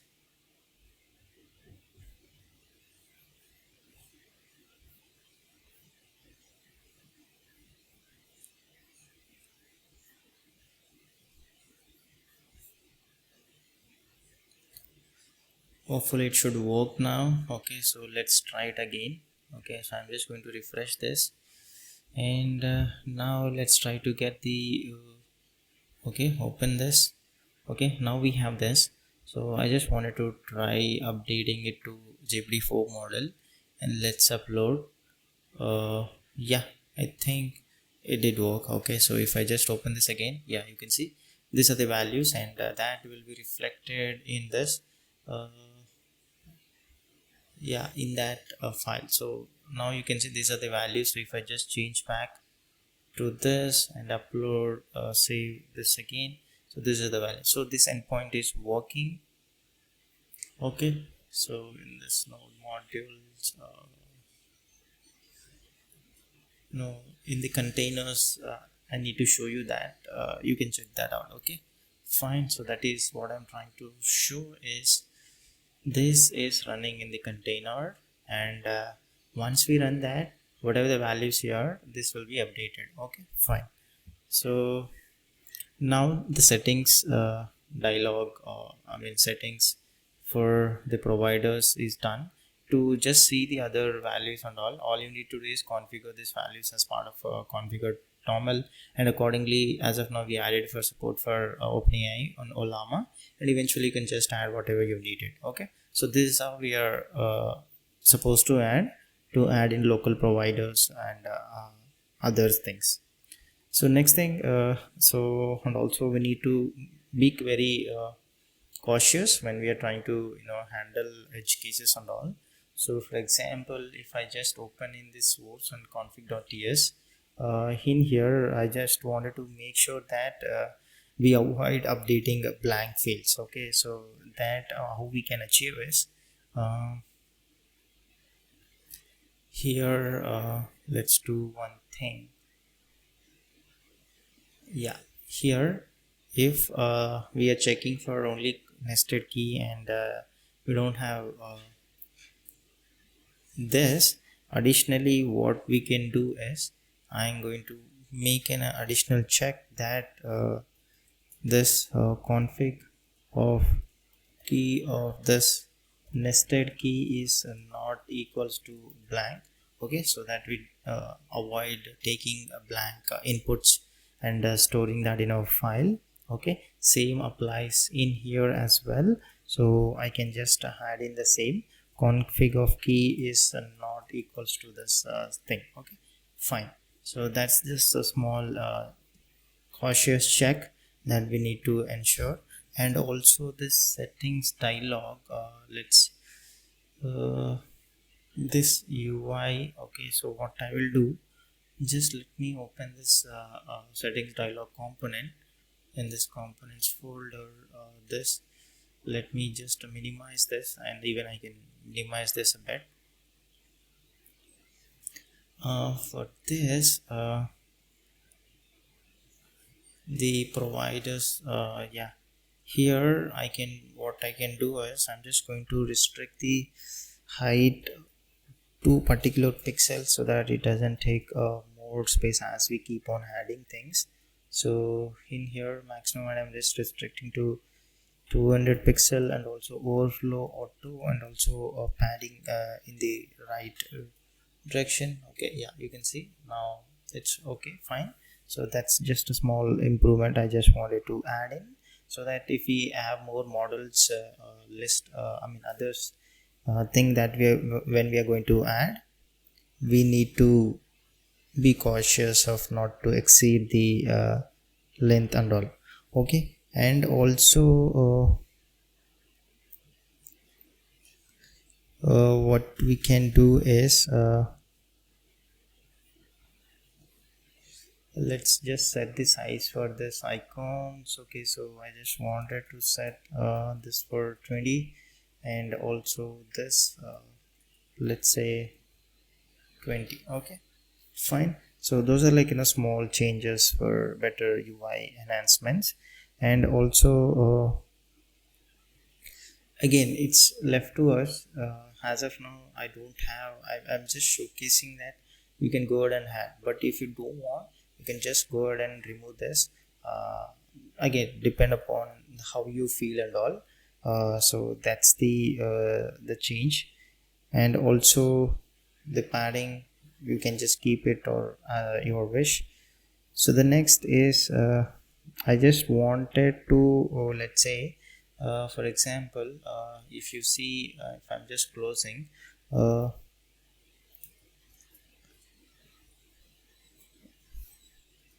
who is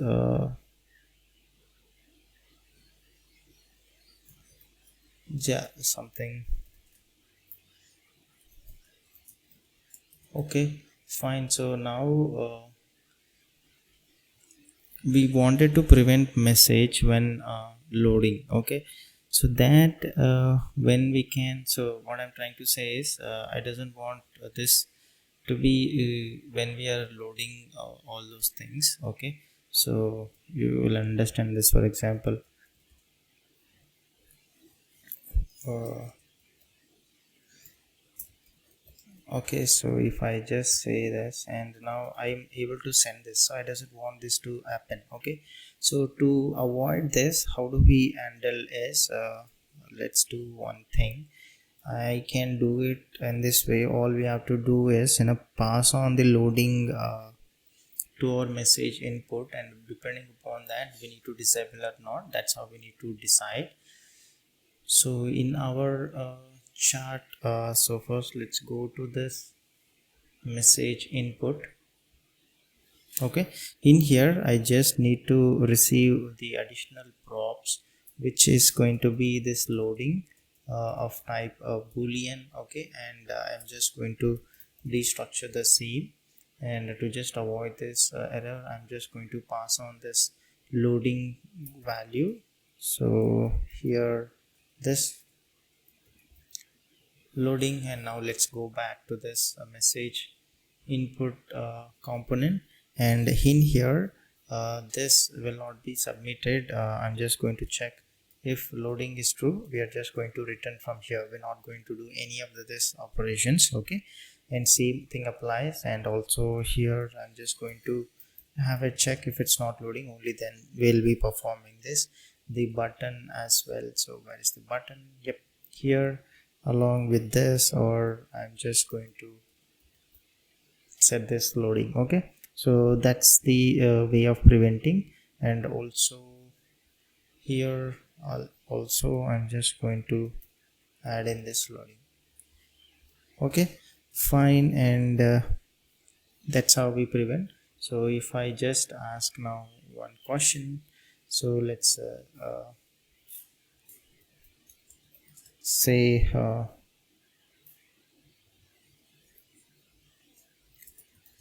let's say this one, and now you can see that this is disabled and we are not able to send. Even if I press enter, I'm not able to send it. Okay, so that's the thing I just wanted to convey. Now we have preventing this message while it's loading. Okay, Fine. That's one thing of improving the edge cases handling and all those things. Now we can optimize a few of the parts of the agents and to give us the faster response time and all. So for example, if I just show you one situation here in this, let's just take one of the agents. I'm just going to minimize this thing and open this any of the agents. So let's just minimize. So here it will be better if I embed this so if I just show you one example, so I'm just going to show this to you. Yeah,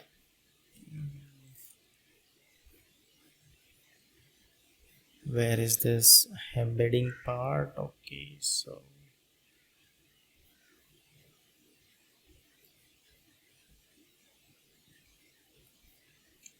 yep, here.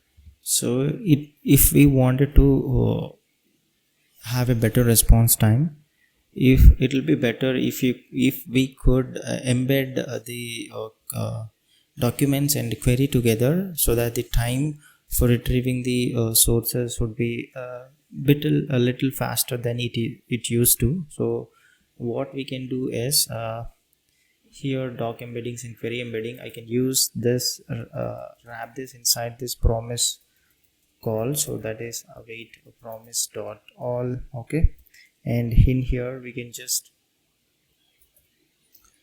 embeddings dot embed documents. Okay, and just pass in this whatever we have in here. Okay, and okay, let me just,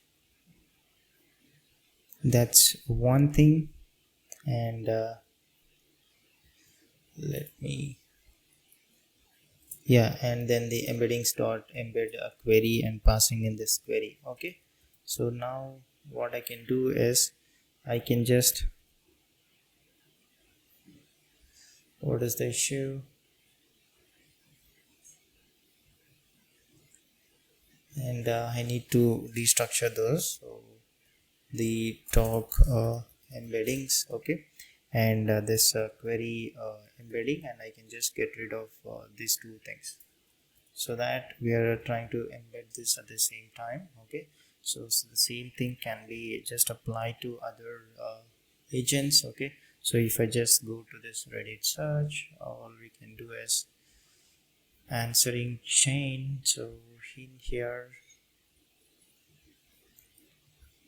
I can do this re-rank part. Okay, so all I can do is just, I can just minimize this part now. So in here let's just replace this part. Okay, and the same applies to this web search in our answering chain. In the re-ranking docs we can do it just this way. And finally I'm just going to change this in YouTube search as well. Pros re-rank docs, and this is the thing. Okay, so just the improvement in the way that we are trying to handle. Okay, fine. And also if you just wanted, you can just restart this thing to reload the latest code. That's how we try to improve our product when it comes to efficiency and performance. And now we wanted to handle I just wanted to handle chart history part in our search images thing. So that one, how I can do is let's do one thing. So I'm just going to the search images component. Before that the reference of the search images is in our message box component. Okay, so there where is this search images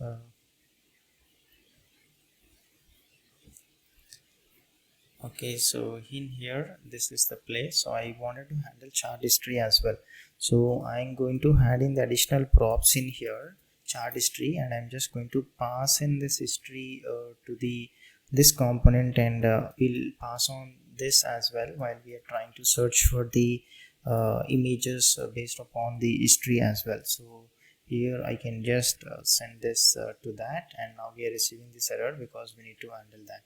So in here all I can do is I'm just going to add in this additional props to this component. Okay, so in here I'm just going to add this chart history, which is going to be of type this message from this chart window message array, and I'm just going to destructure the same the chart history. And now instead of sending the empty array, you can just send whatever the chart history we got as part of the props. And this so I can just okay, so fine. And yeah, and now this is how we can just send a chart history to this, and this needs to be handled in our image routes. So why is this error still popping up? The chart history I've just added. Okay, fine. Now going to the backend, the images route. So if I just open in here, we need to handle that part in our endpoint. So let's say I'm not going to make this as const, so that I'm just going to vary this. We are going to receive chart history now, and this one let's modify this chart history by just iterating through this chart history and getting the message and filtering only if this message dot role is equals to this user, then I'm just going to pass on this to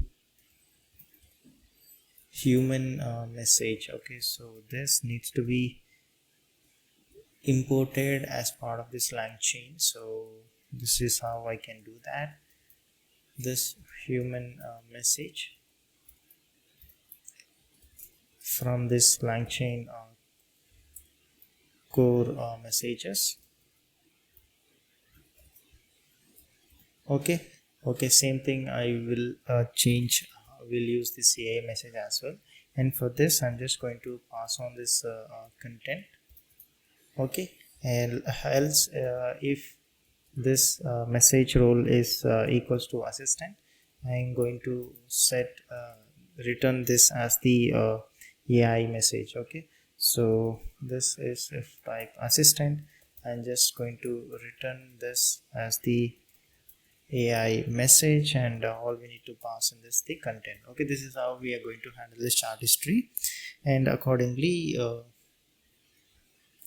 we will be sending this to this, and that will be taken care. Okay, those are the changes, and it's a pretty self-explanatory, and it's a straightforward.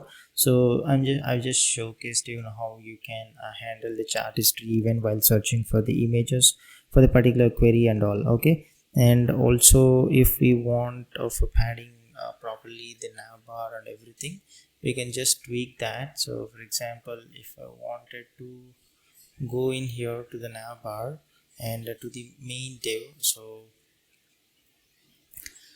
if it's a larger, I give the padding as the so yeah, let me just minimize this as 32. So if I just change this to, let's say, 104 pixel, uh, now okay, yeah, you can see this the padding difference. Okay, fine. And also the right side also you can just increase a bit, like by 6 or something like that. Okay, just you can just play with those numbers. So that's just trying to correct the padding for better things. And also now we need to we can just check out the agents if there are any mistakes, and just refer to the search xng documentation, and accordingly you can see if the engine names that we have specified is correct or not. Because if you just see for Internet Archive Scholar, there's no space. Okay, I have not tried that anyways, but I'm just letting you know. So you can just check that in our the search xng docs. So once you just Google this, and here you can just search for engines uh, you want about. We can just search for specific things. I'm just going to Internet Archive Scholar. Yeah, you can see here configured engines. Oh, where is this?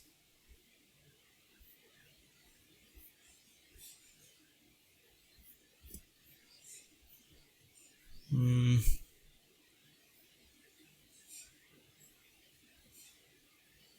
Yeah, so here you can just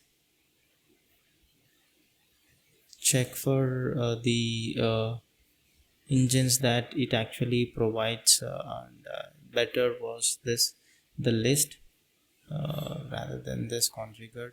So this is where you can just check for this archive and all, and what needs to be provided as part of the archive search and all. So this is the right value. Okay, I just you misspelled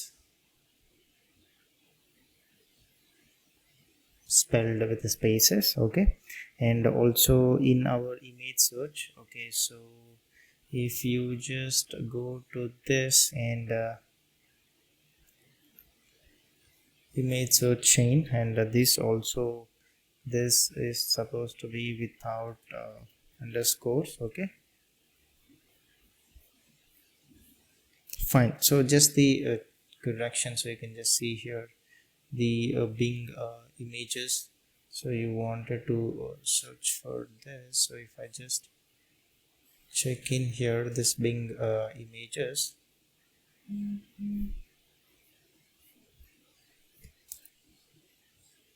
you can just check for the same. Okay, so here on all things, this Bing images,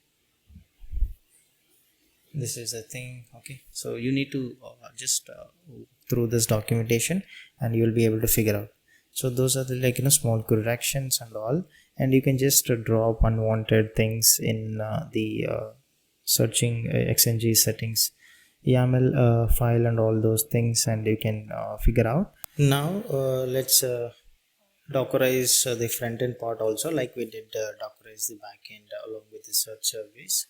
So that one, what I'm going to do is I'm going to create this new file called app.docker file in here, and this is where the code related to the front end we will be using this base node Alpine. Okay, and here we'll have to have these two environment variable, one for the WebSocket URL and one for the API URL. Okay, so next public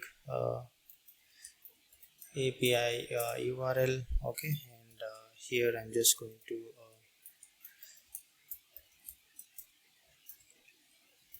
add in this value to the value that we collected, okay, as an argument, and here the next public API URL, I'm just going to assign the same value. Okay, so once we have, let's just first set this work directory. So work directory, it's going to be this home slash the future search, and I'm just going to copy the UI folder to this home slash future search. Okay, and all we need to do is I'm just going to run npm install, and then npm run build. Okay, and the command is going to be it's going to be the npm start. Okay, so this is the docker file, and now we'll have to attach to this docker compose file. So here I'm just going to create this new future service backend, and in place of that front end will be added, that is future let's just future search. Okay, so future search front end, and here the build, I'm just going to provide the context,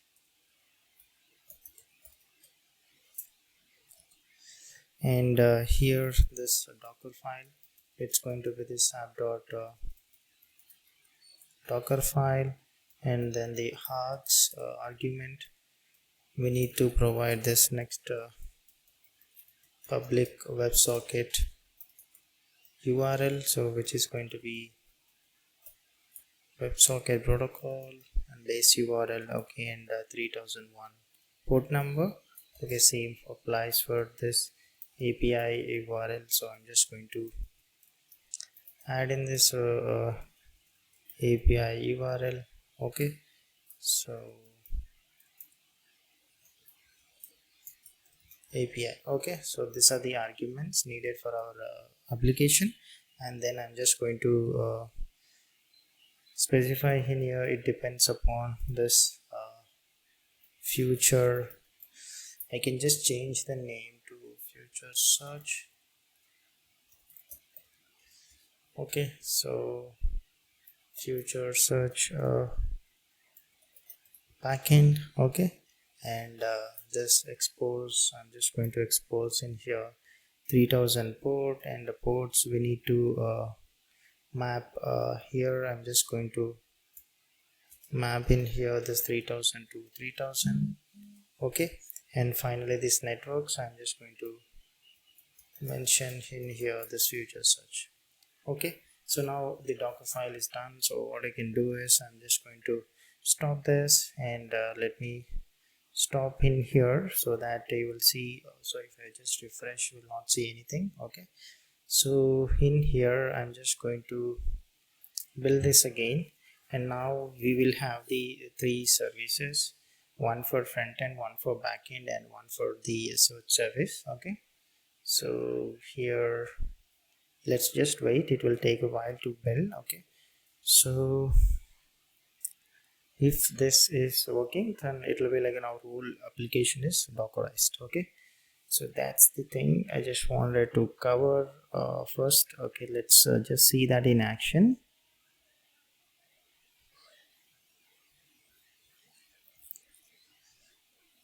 Yeah, like I already mentioned, it will take a while, so let's just wait for a while, and then post that we will see that as running, and after this I'll keep adding a few providers under OpenAI, and try to add a few more functionalities like video search, and if possible I'll try to add a grok provider and other things. Okay, I'll try to add in as much as possible, and stretch this so that you guys can learn, and also we'll try to add the feature like text to speech. Okay, how do we read out the response and all those things. I'll try to include those things which will be kind of feature rich, and a lot of things can be learned. So let's just yeah, it's running this, copying this UI folder. You can just see that, and the next step, we are just installing all the dependencies of that front end application. Once they are installed, then we should have our service ready, front end ready, and at the same time the search service also ready. Okay, fine.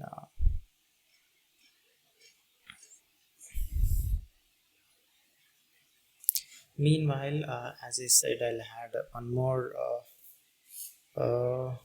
model under OpenAI in these things.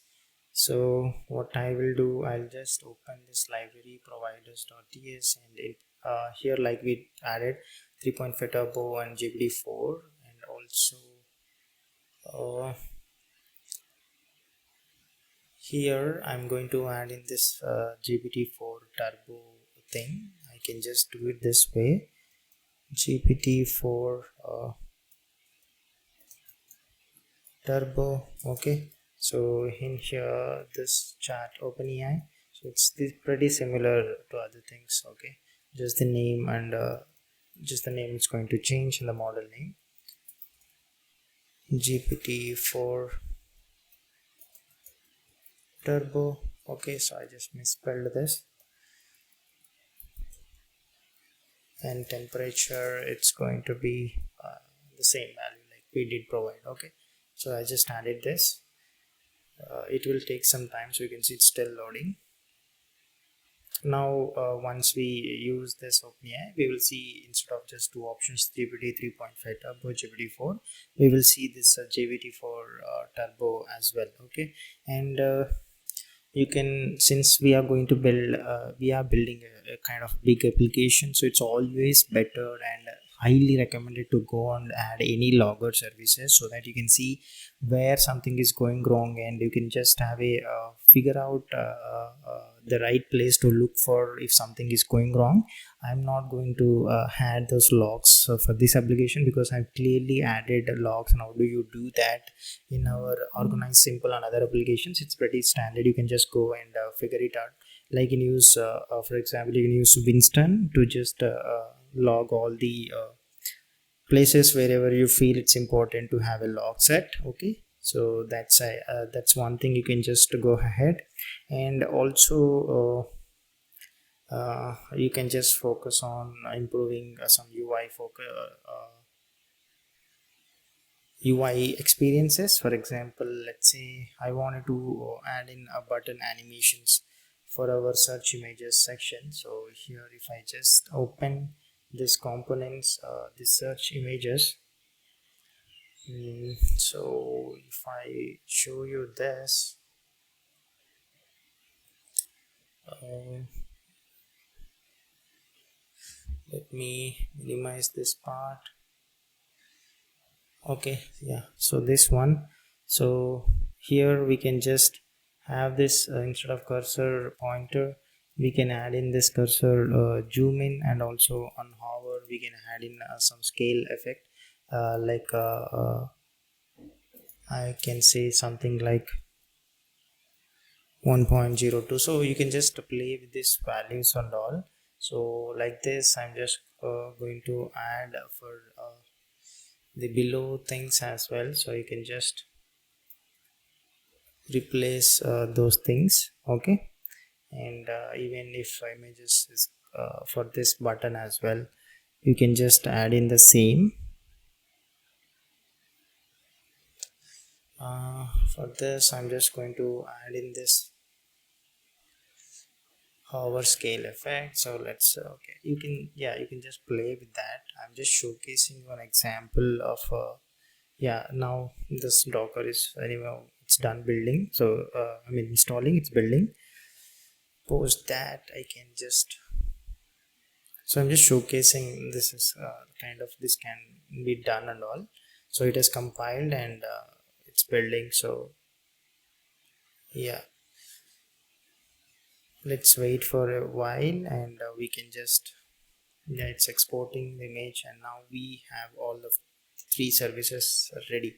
So okay, so if I just refresh now, yeah, we are seeing, so this is completely dockerized and all is part of the things. So if I just ask the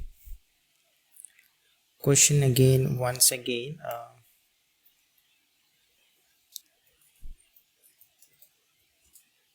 let's say, so if it's so this is should work. Okay, so kind of dockerized with whatever environment variable is needed, we have provided everything. Okay, yeah, so it's working, and the way we want. And now whole front end, back end, and the search service is dockerized. And now let's say in here I just wanted to search images. I wanted to see if this is working.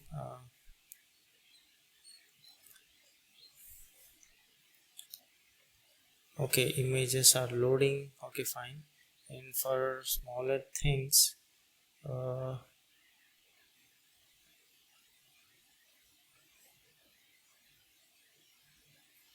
okay, yeah, I need to fix a thing in here for the search images. So if it's a loading here, instead of this, I'll just have by default two columns. Okay, so the skeleton, so that it will be better. And also in here,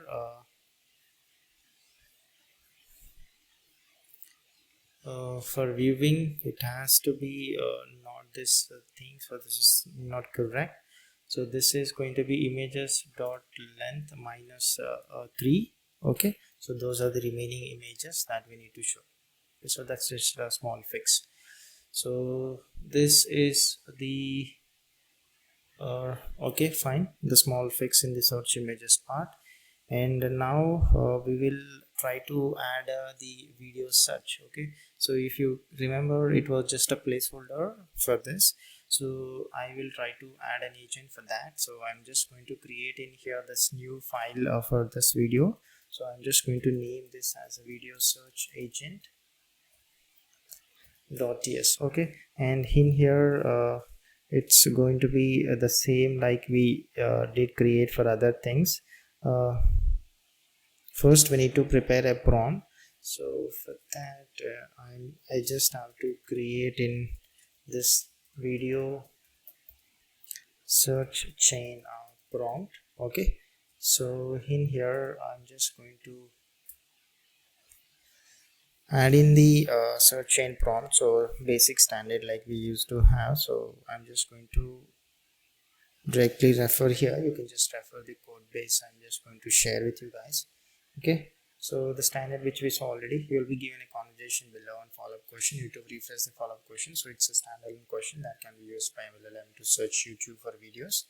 You need to make sure the rephrased question agrees with the conversation, relevant to conversation. Some examples: placeholders, the chart is 3 query and all. So I can just minimize this so that it doesn't occupy whole screen. Okay, and now the type, it's for video search input, it's going to be pretty much the standard of what we had for other agents. Video search chain input.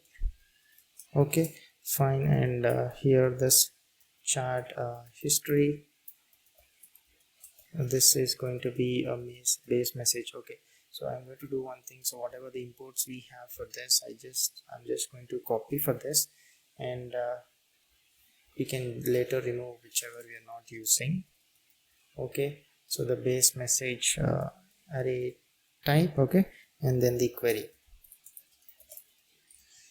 Now this we have the type and all the string parser. So I'm just going to have this string parser. Let's just create string output parser, and the function which is going to create the video search chain. Okay, and we need to provide this LLM as the input for this, and all we need to do is return. I can take from this image search. Where is this? Yeah, I can do one thing. So let me just copy the whole part, and we will change accordingly for this video search agent. So here, let me remove this. Okay, now here instead of this is going to be this video search chain input. Okay, and here also I just have to change this to video search chain input, and now here the template also, it is going to be video search chain prompt, and the engine. So I'm not going to specify any categories, and here we'll have one engine which is going to be this YouTube. Okay, and instead of this images, now this will be the videos. Okay, and we are going to iterate through that list, and the check now it's going to be if the result has the thumbnail, uh, thumbnail, okay, and the result has URL and result has title and also the iframe source, okay. Then we need to push this into,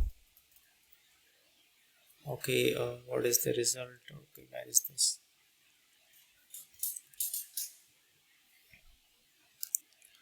search xng input,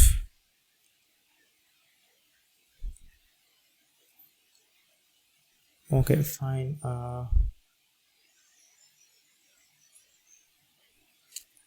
mm, okay, I need to modify this search xng, so let's, because we are seeing that an issue because of this type, so where is this search xng, all I need to do is just below this I need to add in this thumbnail, make this as an optional, and also the iframe, so I'm just going to add in this iframe source, and which is going to be again optional and string, okay.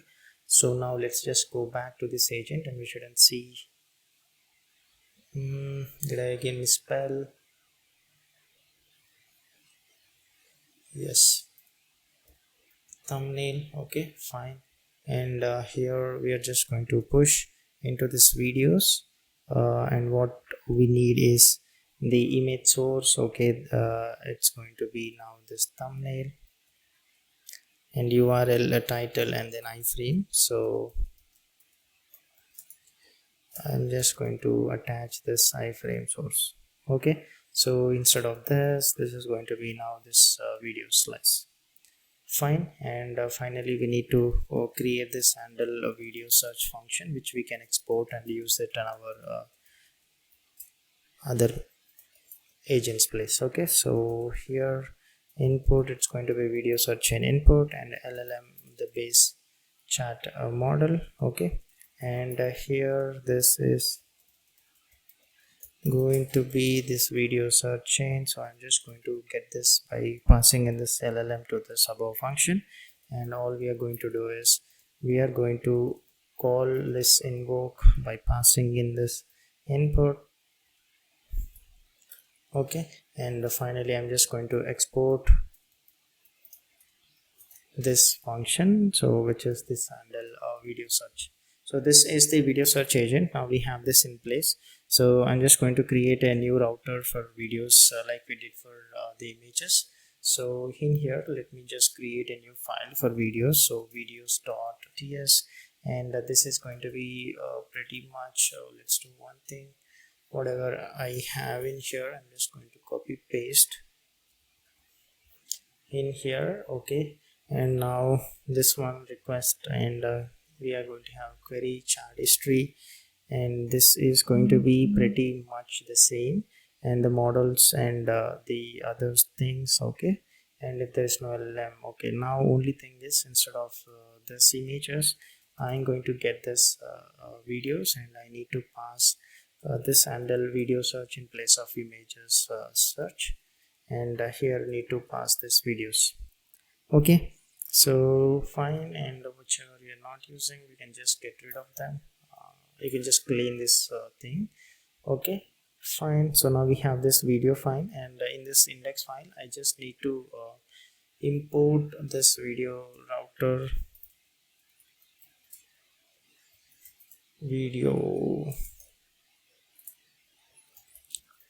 router from this videos, and we need to add in this router dot use this videos, and attach in this video router, okay.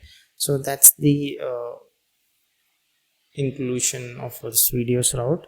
And now I need to create a new component like we did for the searching images. So what I can do is in this thing I'm just going to create in a new component called search videos dot tsx. So I can do one thing, whatever I have in here I'm just going to copy this, and this one let's just paste, and we'll just tweak the things accordingly. So first thing, this instead of image, this is going to be this video, URL, image source, title, and it's going to remain same. And here I'm just going to add this image source, which is again going to be of type string. And also to avoid the types for this, I'm just going to declare a interface for, I'm just going to extend video slide, uh, create a new interface video slide by extending the generic slide available as part of this yet another React light box. Okay, so that I'm going to create in here itself. So declare module this yet another React light box. So in here I'm just going to export this interface video slide. Okay, so and let's just extend this generic slide. Okay, so I'm just going to specify here this type as the video slide and the source as the string, and here this delimiter is going to be fine, and this iframe which is going to be a string. Okay, fine, and this interface slide types I'm just going to have this video slide.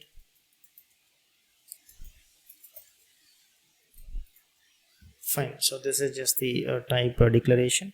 And now let's just change, instead of this images, this is going to be this videos, and the props it's going to remain same. So instead of just images, I'm just going to replace this with the videos, and this is going to be set videos, and this is going to be video.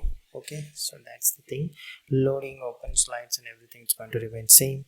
And here in place of this images equals to null, this is going to be videos equals to null.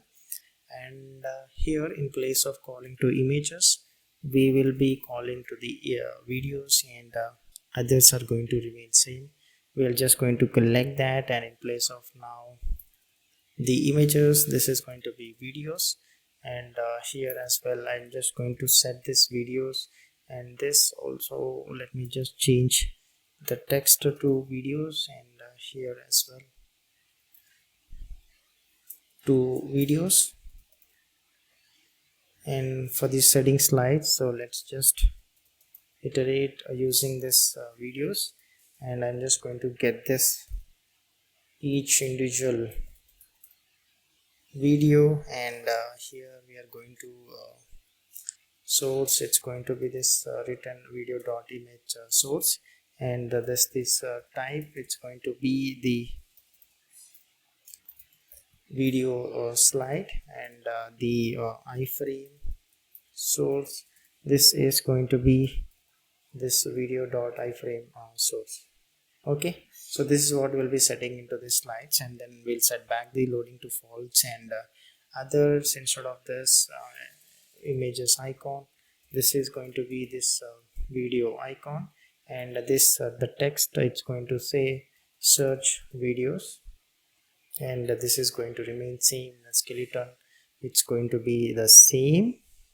Now in place of videos not equals to null, I'm just going to specify videos is not equals to null. Okay, and this video's length is greater than 0, and here let's iterate using this videos. If that is greater than 0, we are going to slide this, and also I'm just going to get this video. Okay, so I think pretty much these things will remain same, except wherever we have this image, I can straight away replace that with the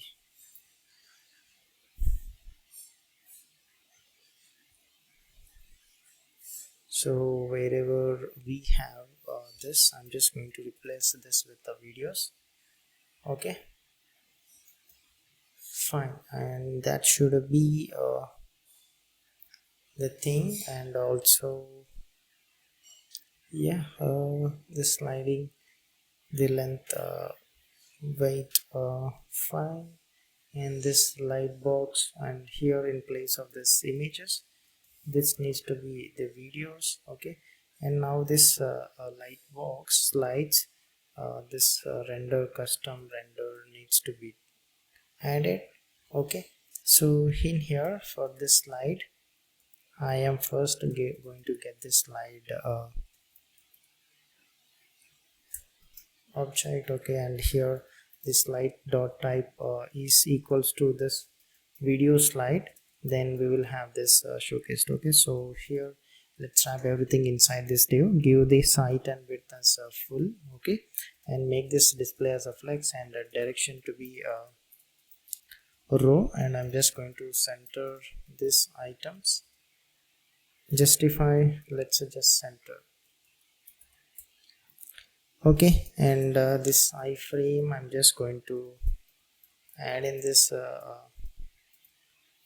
source, iframe source. Okay, and this styling again we can just give the aspect of video, something related to the video, and the max height I'm just going to restrict it to, let's say, 95 vertical height. Okay, and width, let's just set it to 95 with vertical width. Okay, and the rounded corners, let's say 2 times extra large, and the medium I'm just going to have this width set to 80 vertical width. Okay, fine. And I'm just going to allow full screen, and this allow thing I'm just going to add in here this view accelerometer, this autoplay, and this properties encrypted media, gyroscope, and finally this picture in picture. Okay, fine. And if not, I'm just going to this null thing. Okay, fine. So that's the search videos component. Now we have this video ready. All we can do is go to our message box. Okay, so here we just added placeholder, if you remember. So we can just get rid of this div. Okay, and I can add in this search videos. Okay, and this chart history I can just slice it from this message index -1. Okay, and finally the query part, which is going to be this history of this message index -1 dot content. Okay, so now we have this searching videos functionality also integrated, so we can just check that again. So this can be done, so just to be on safer side, I'm just going to build this again. Okay, so fine. And once that's built, we can just check for that, and hopefully the video search should work the way we hope so. Okay, so that's how. So once we know how to integrate one agent, to add other agents it's going to be pretty simple, straightforward. Only thing we should know what engine to look for, and the other format it's going to be pretty straightforward, and the prompting for particular agent. So that's the only difference, and others is going to be the straightforward thing. Okay, so next I'll try to show you to add one more provider, in this case the XAI's open sourced grok provider. I'm going to show you that, and post search we will go for, text to speech thing, how to read the text that is present out loud. Okay, so those will be the immediate priorities for us to get done. Okay, so let's wait for it to install and all those things, and once I show you the functionality of video search, we'll move on to that. Okay, so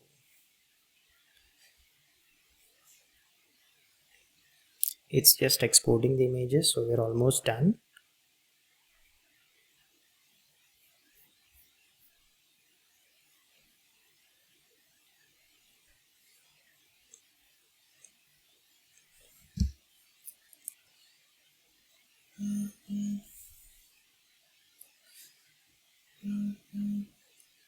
Okay, so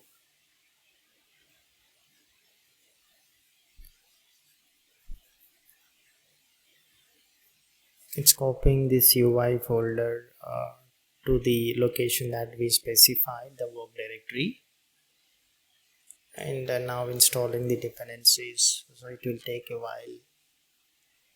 In there's a lot of ways that we can optimize the, because I just enforced with a build, so it's building it again from layer to layer.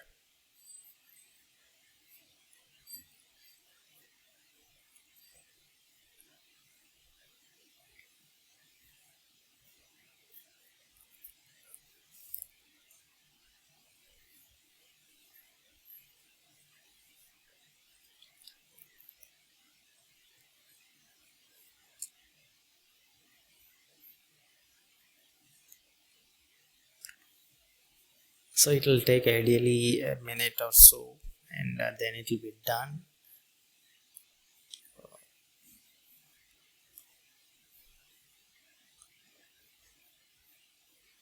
So, so this is how, if we wanted to build any idea into product, we'll have to go through phases, and there'll be no standard way of building things. As we keep building, we encounter new issues, and according to that, we need to figure out how do we overcome those issues, and fix, and start and keep building in that direction. So that's the just the mindset with which we should start developing some applications or so. So that's how we just have to keep building things, so until we become damn good at it. Okay, so it's just taking, it depends upon the machine that we are trying to run, and the compute of the Linux container that we have allocated and all. Okay, so let's just wait, and I will show you next, as I mentioned, adding the grok provider and all. And I'm not going to show you how do you test it and also, but you can just check their grok docs and all. It's all, everything, it's properly maintained, and you can uh, once you read it, you will be in a good position to how do you use it as part of our application. And next I'm going to move on to this text to speech, and post that we'll see if we can add other things and all. Okay,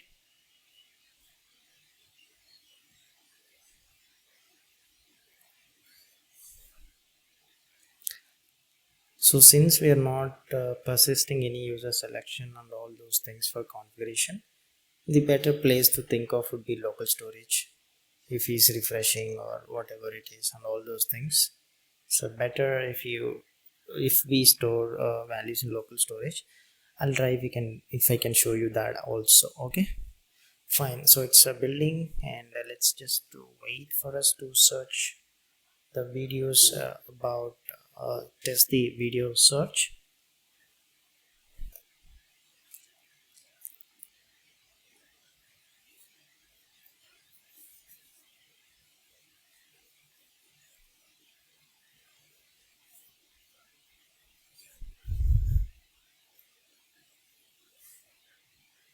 So it's building error.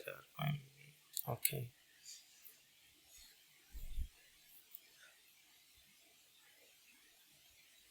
so once, yeah, this is compiled successfully, cited, it's taking nearly 3 minutes for us to install all those things. Okay, so either you can do it this way or run locally like we did, just running locally and then only having backend and the search service dockerized. Okay, so for quicker development and all, even this does work faster, but I don't know today it's too slow because I have a lot of things running, I think, on my system. Okay, so it's exporting, it's almost done. Okay, fine. Now I think we should be up. Okay, now, yeah, now it's starting. Yeah, fine. So let's quickly ask about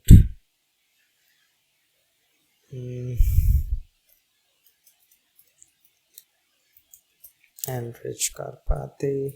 Okay, so let's check it out for our video search. That's what exactly we are here to test for, because it's just now we added the video search agent. Yeah, fine. And now let's search for videos directly. So this is the skeleton I was talking about. Okay, we got the video. So if I, let me show you in a bigger screen. So if I just hover this, yes, so it's working the way I wanted. So fine, so videos is working, the slides showcasing and all. So video search is working, and images obviously it was working before. So now we'll move on to the, yeah, the images is also working fine. So now we'll move on to this, adding one more local provider, Grox, and then two text to search. Let's try to add a Grok provider now.